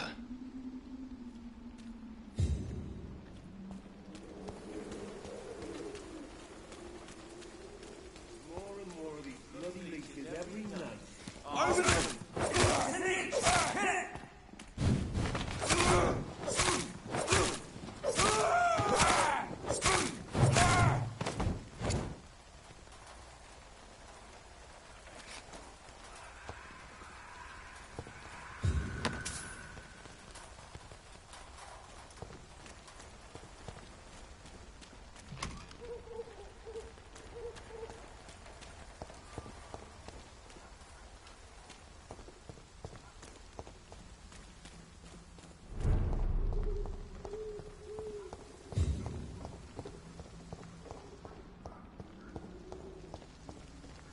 It's one of them! There's one of them vermin!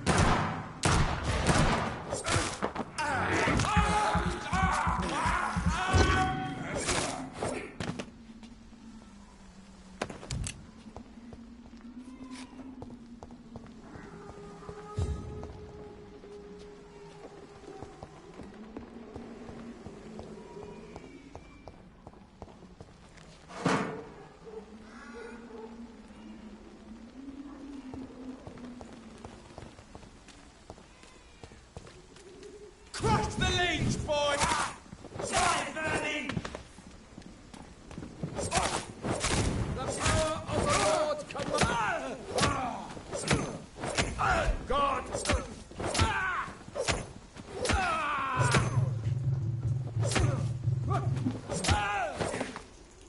This man stunned me with his faith. His crucifix. This is not good news.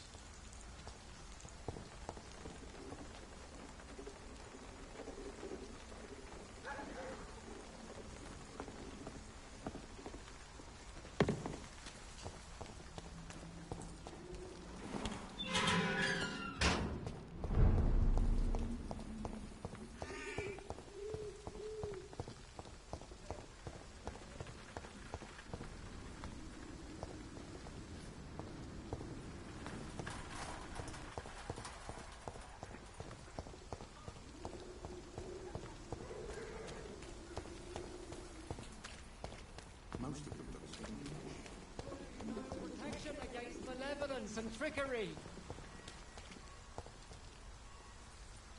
Forgive my interruption. Do not apologize, my son. Father Tobias Whitaker is always happy to teach mortals about the incoming Armageddon. I am Dr. Jonathan Reed, and I just have a few questions. A scientist? You are much more lost than I thought, my son.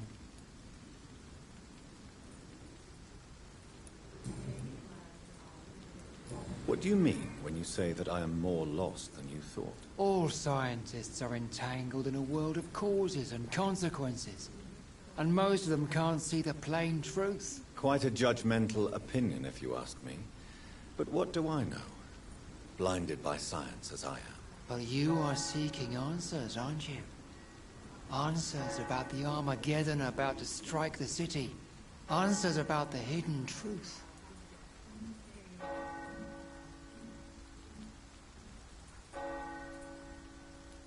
I am. But the answers I seek are based on facts, not superstition.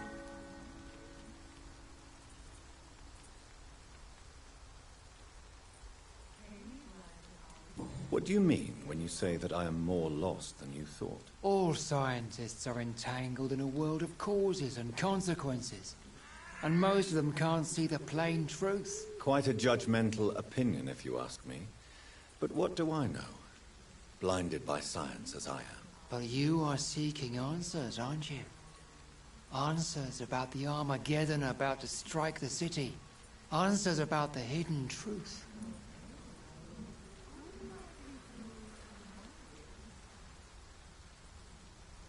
Well, I suppose I can spare a few minutes listening to your so-called truth. As a doctor, you must be aware of the decimating epidemic. But let me tell you that this so-called Spanish flu is just the beginning of the end. What do you mean? The beast is finally revealing itself, corrupting the flesh and the heart of men. With my own eyes I have seen them, those minions from the abyss.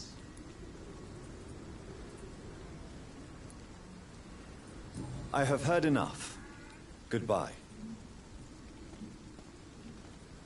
Pay me a glass and I'll reject. Pay me a bottle and I'll... Soon the time will come when you will all be judged for your sins. Even now.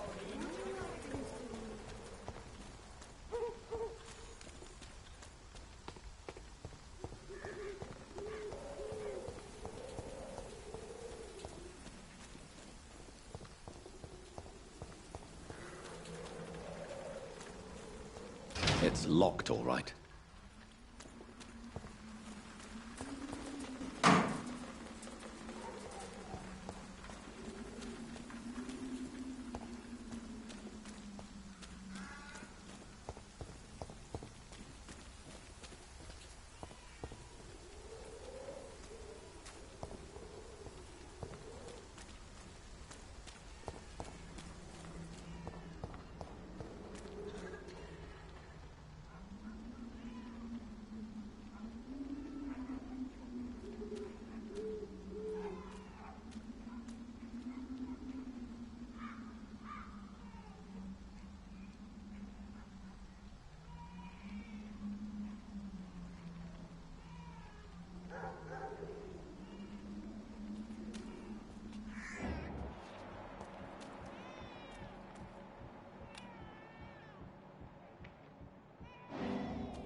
A strange man was at the door with a pass for our medical facility. I refused him entry. Darius, how could you know he didn't need our help? His clothes were too finely tailored to be from Whitechapel. Perhaps just a friend of that stray poet who is always about. Richard Nithercott? No, not of the same cloth, this man. I suspect some machination from that journalist. Clayton Darby. Is he still asking questions? Yes. I saw him drifting around St. Mary's Church. I swear he is tracking me, just downwind.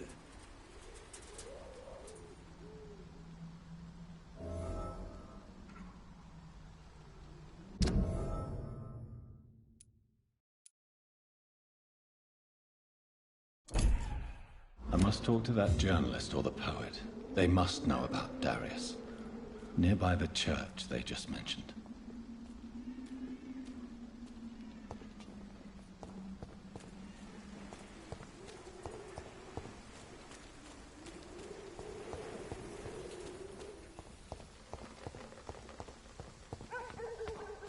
Joe, please, I don't have your money. Come on, Barrett, you know the game. You pay for peace of mind.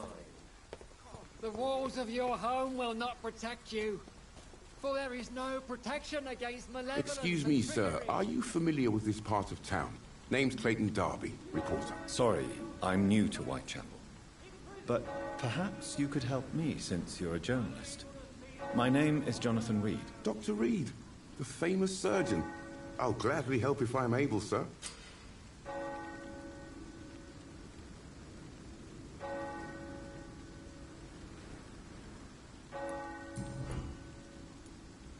Why are the newspapers keeping silent about the Spanish influenza? It's as though none of you care. There's a war going on. People shouldn't be demoralized by news of deadly diseases.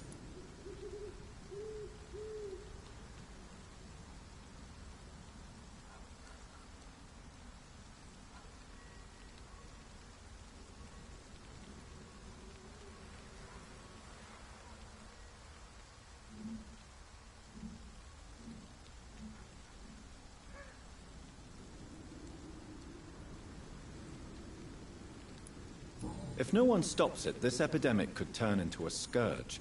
It may kill more people than the war itself. Yes, this is another kind of war, but just as deadly. History will judge us all for what we did and what we did not. Have you any idea of the danger you face in these streets at night? I've had to run and hide more than once from frenzied mobs incensed by the fever. Do you think the flu is really responsible for this, Doctor?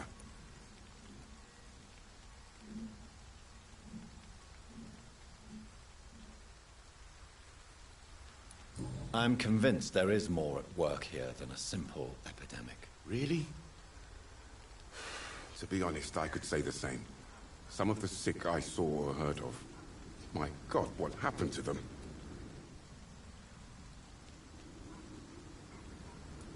What is a journalist doing in this borough after sunset? He goes where none of his colleagues would dare to go, to inform the country. So you risk your life to reveal the truth. I saw many reporters do the same during the war. Whitechapel is the crucible of so many untold stories and tragedies. I want people to know them. That's quite honorable of you. But is the public interested? Not at all, sir. And that's why I'm an independent journalist, hoping to sell some stories.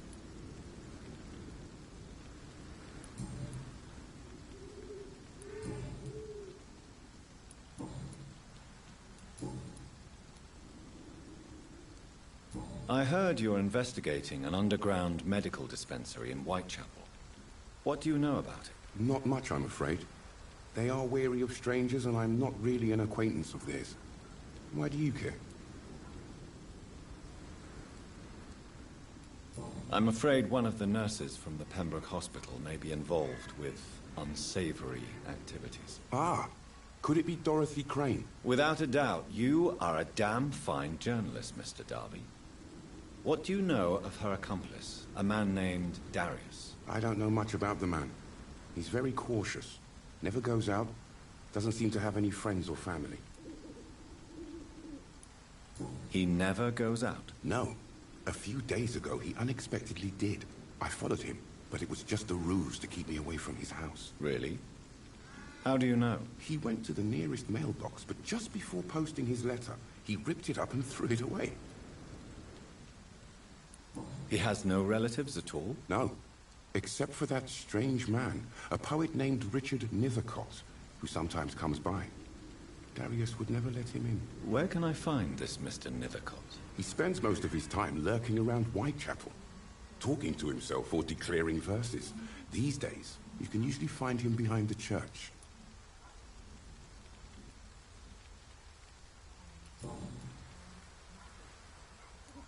Goodbye, Mr. Darby. Farewell.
cannot enter.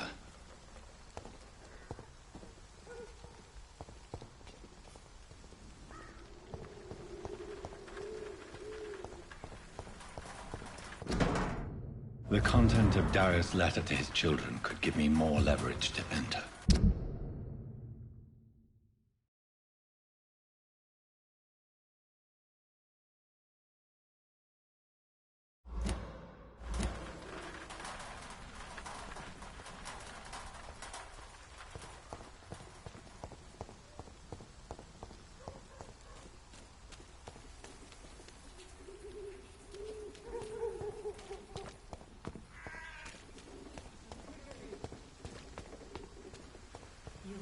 You are blinded by your false faith, imprisoned by your daily routine.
Some of us come to the... Good evening, sir. I'm Dr. Reed. I would like to ask you a few questions. Please be my guest. Although I may not be the best informant regarding this part of town, my words speak about that which the eyes cannot see. Really? Are you an artist of some kind? I'm a poet, sir. Richard Nethercott, at your service.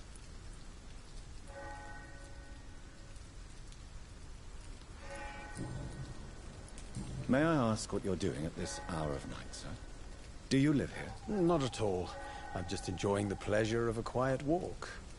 Though night talks are always preferable, if you ask me. Especially with strangers. But are you not afraid of the epidemic? Oh, why should I? I see some equity in the Spanish flu. No flesh should be saved, say the scriptures. Good or evil, rich or poor, all are equal in the eyes of the flu.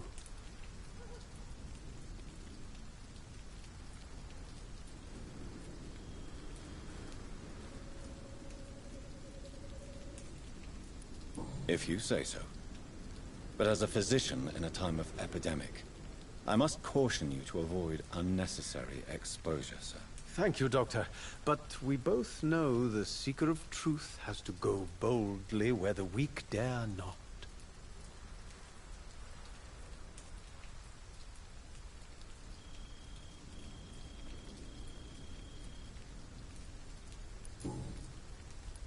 What are your thoughts on the terrible situation in this city? Terrible, you say? No.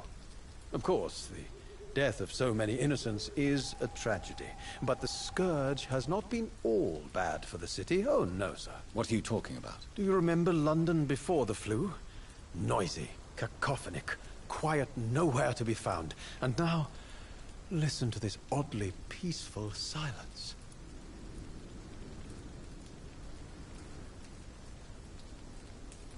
My mother loved poetry.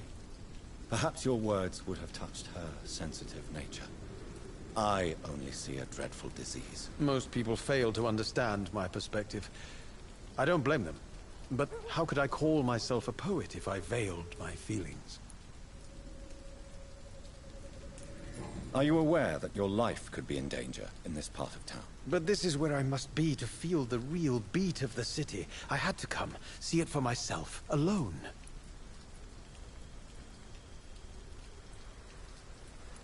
I understand your need for solitude, but it's not safe around here. I don't care. I don't have many friends, Doctor, and my family despises me.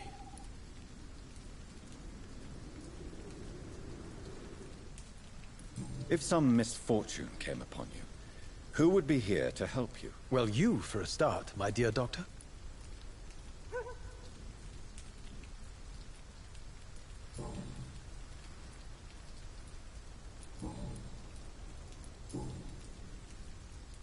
Tell me, Mr. Nethercott, why seek inspiration in Whitechapel? The place is not beautiful per se, but how to explain it? Stirring and challenging. Do you not think it a little morbid? On the contrary, sir. Whitechapel is full of life, full of beauty. Just like my dear muse, the wonderful Camellia. What can you tell me about Camellia? Not much. And that's the beauty of it. She can't speak, you know. She's a locked mystery who exhales kindness and sweetness.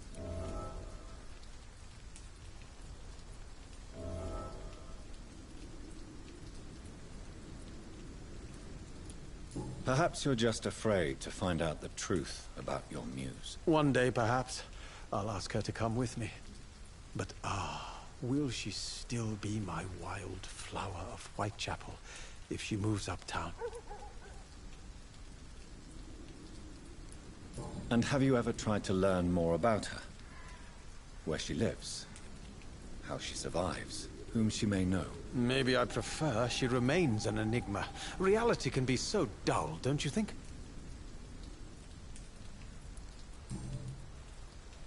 In what way, exactly? The struggle by gaslight, the barren smiles, and the arid hunger under the rain. If you say so. Such vibrant antagonism and vivid paradox. The stripped humanity raged across each street. Vivid, of course, yes. And what about the poignant distress? Oh yes, the poignant distress. You see what I mean, don't you? That's what I want to write about, and that's what Whitechapel is made of. Did you know the mute florist is a member of a secret society? No, I didn't. But I thank you for this information, sir. For it only enriches the mystery surrounding the precious Camellia.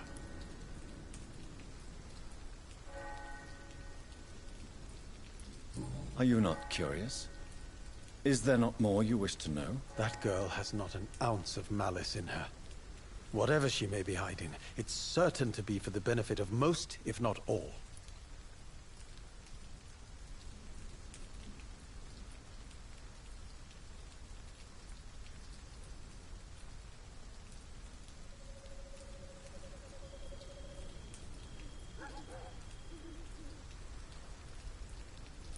I fear you are a hopeless romantic, Mr. Nethercott. Guilty as charged, Dr. Reed.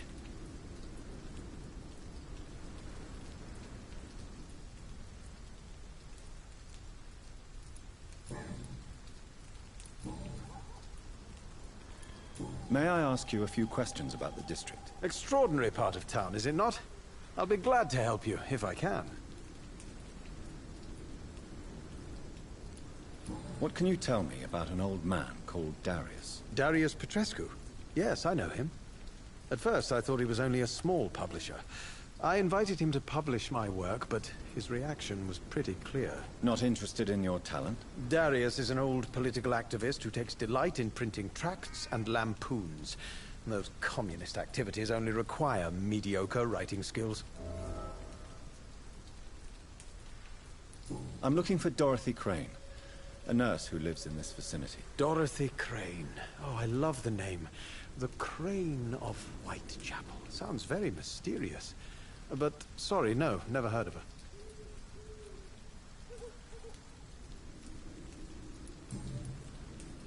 I'll leave you alone, sir. Darius is a bit less of a mystery now. It should not be that difficult to incite him to let me in.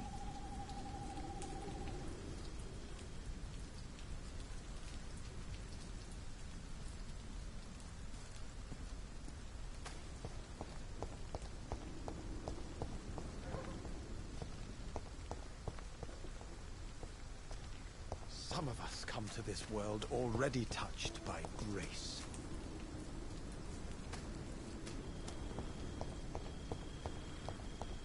Oh, Camellia, a silent flower of light, an angel made flesh.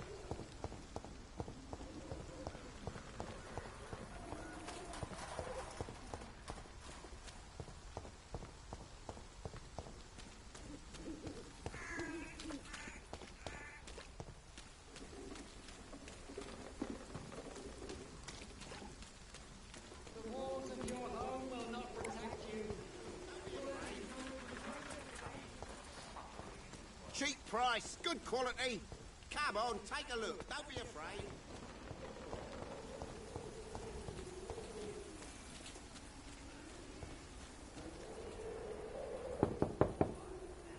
Mr. Petrescu, just 1 minute, please. You again. Go away. Sir, wait. Stop this nonsense. I know Nurse Crane is here. Shall we speak man to man, you and I? All right. Speak up. Don't you see we're on the same side? We fight to help the poor, sick, and abandoned. I'm nothing like you, Mr. Doctor. Yes, you are. You too believe in providing medical care without charge. You know what we have to sacrifice to make the world a better place. I have to admit your words have conviction. All right, I'll let you see Dorothea. Don't make me regret this, though.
Need help!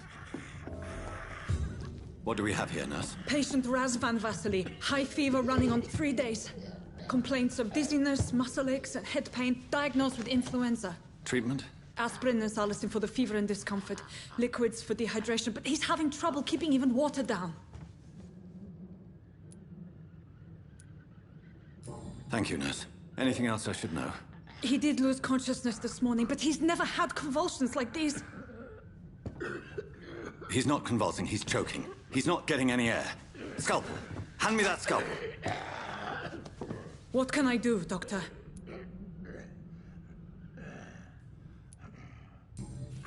It's too dangerous to operate with these convulsions. Sedative, nurse. Do we have any anesthetics? I'm sorry, Doctor. None at all.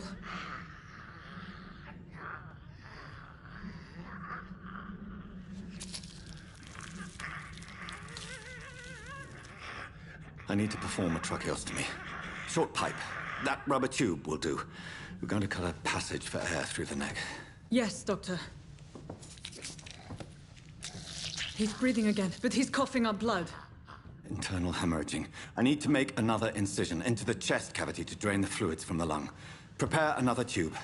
A thoracostomy? Doctor, we've nothing to fight the infection. We need an aseptic environment.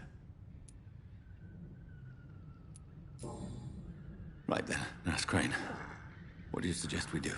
I've no idea. I'm not the doctor. Time is of the essence. We need to perform a thoracic drain. Yes, Doctor.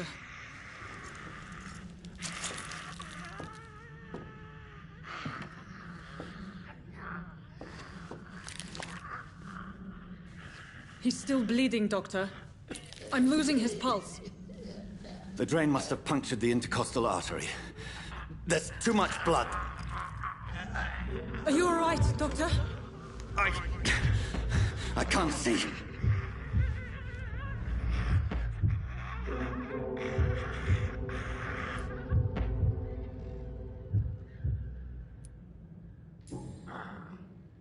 I must first suture the artery. Find the wound. The source of the blood. Needle and thread, Doctor. Good. The stitches are holding. How's he doing? We're losing him. We've lost his pulse. He's dying, Doctor!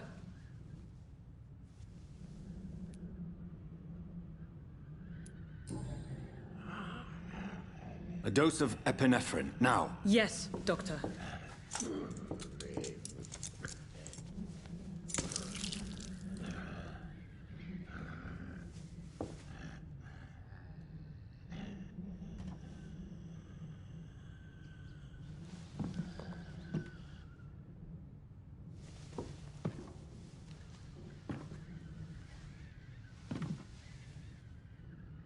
We've lost the pulse.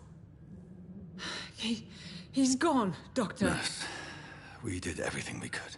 Truly? Everything you could? Is that how you'll report this in your log? Is this how the war went? Piling up one poor corpse beside the next? This was not an influenza-induced seizure. I've never seen symptoms like these on the continent. Neither have I. But the previous symptoms leading up to this attack were the same, indistinguishable from the epidemic. No. There was something more vile in these reactions. Something primitive. There have been numerous reports of mental breakdowns caused by the fever that accompanies the flu itself, Doctor. Yes, but I'd best take some samples of the blood for analysis.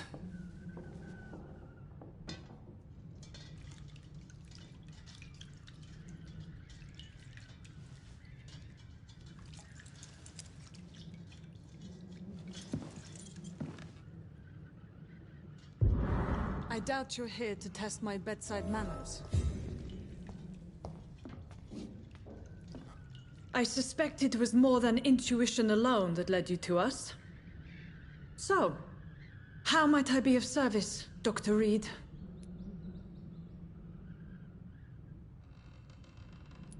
I've come to put an end to this insufferable blackmailing, Dorothy.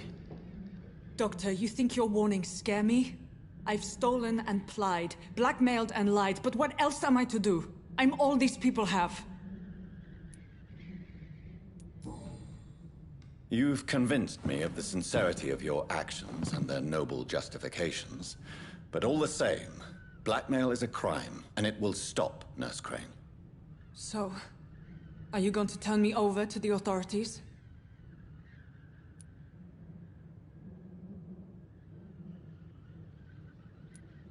Nurse Crane, there is no question that the work you've done here is extraordinary, but this dispensary is incapable of coping with the outbreak. It's only a question of days before the situation at hand will overwhelm us. I cannot allow it. It's my duty to put an end to this immediately.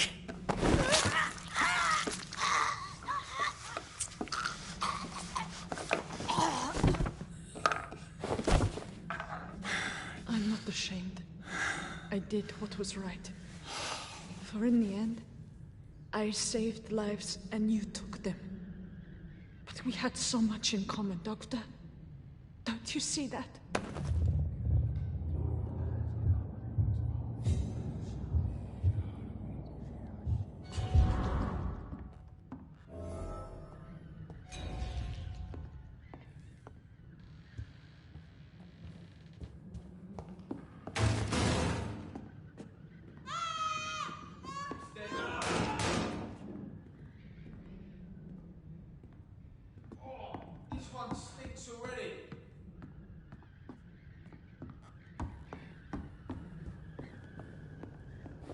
Get their weapons ready! We found one! No!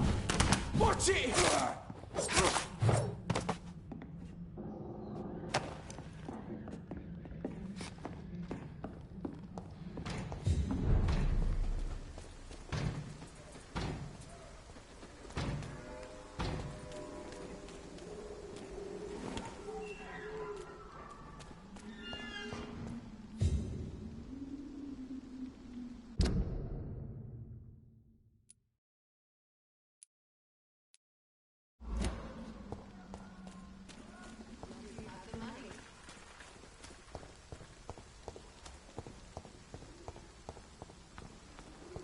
When science fails you, this elixir will give you faith again.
Soon the time will come when you will all be judged for your sins. Even now, he judges your words and actions. There is something going on in this district. I don't know what.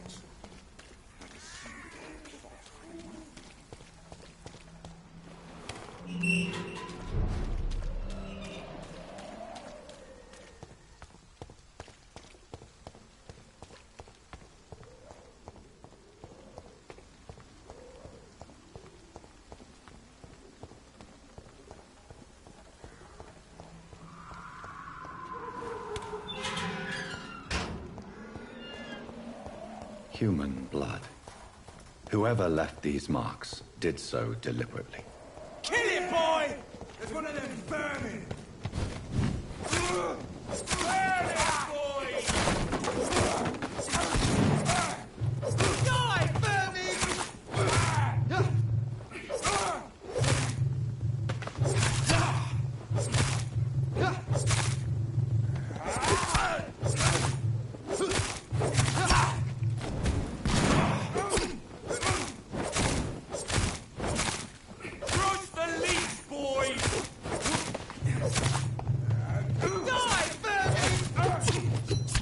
Die, vermin!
Ghost on every street corner.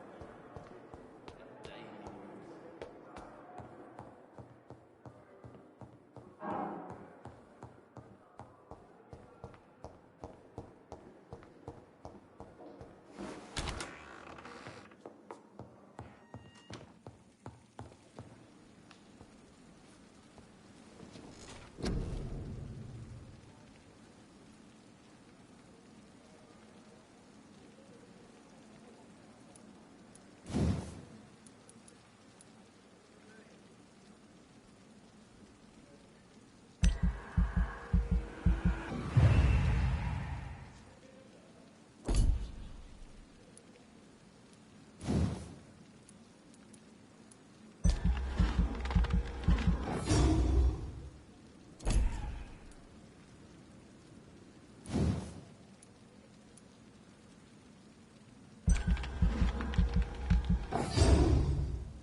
Hey, Phantom Rockers. I think we'll just leave this part here. Hold on. I am falling asleep, so.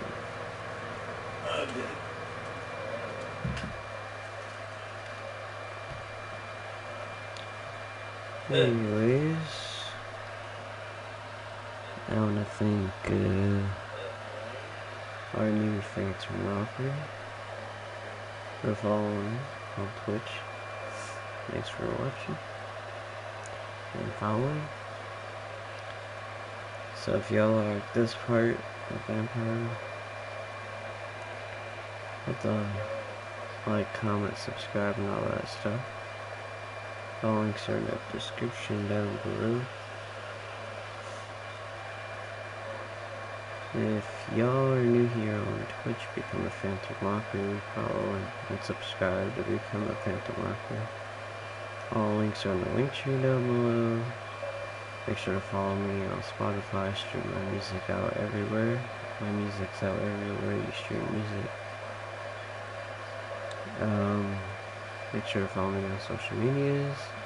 And check out our merch on Teespring. And check out Rocky and Ghosty's merch.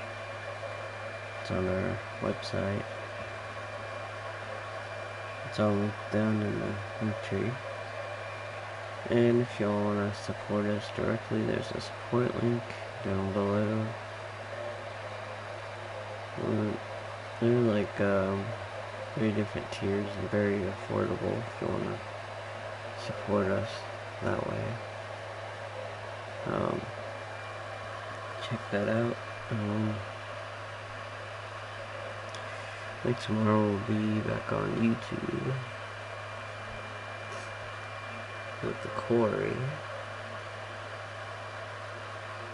So yeah,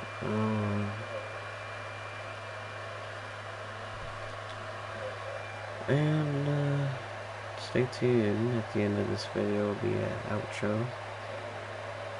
I bet. Oh, not an outro. An end screen of me and Ghosty's YouTube. So go subscribe to us on there, and it'll be in the playlist in the end screen, so check that out. So yeah, make sure to follow Ghosty on Twitch at GhostHost2222, and subscribe to him on YouTube at GhostHost22. Let's see if there's a shop here.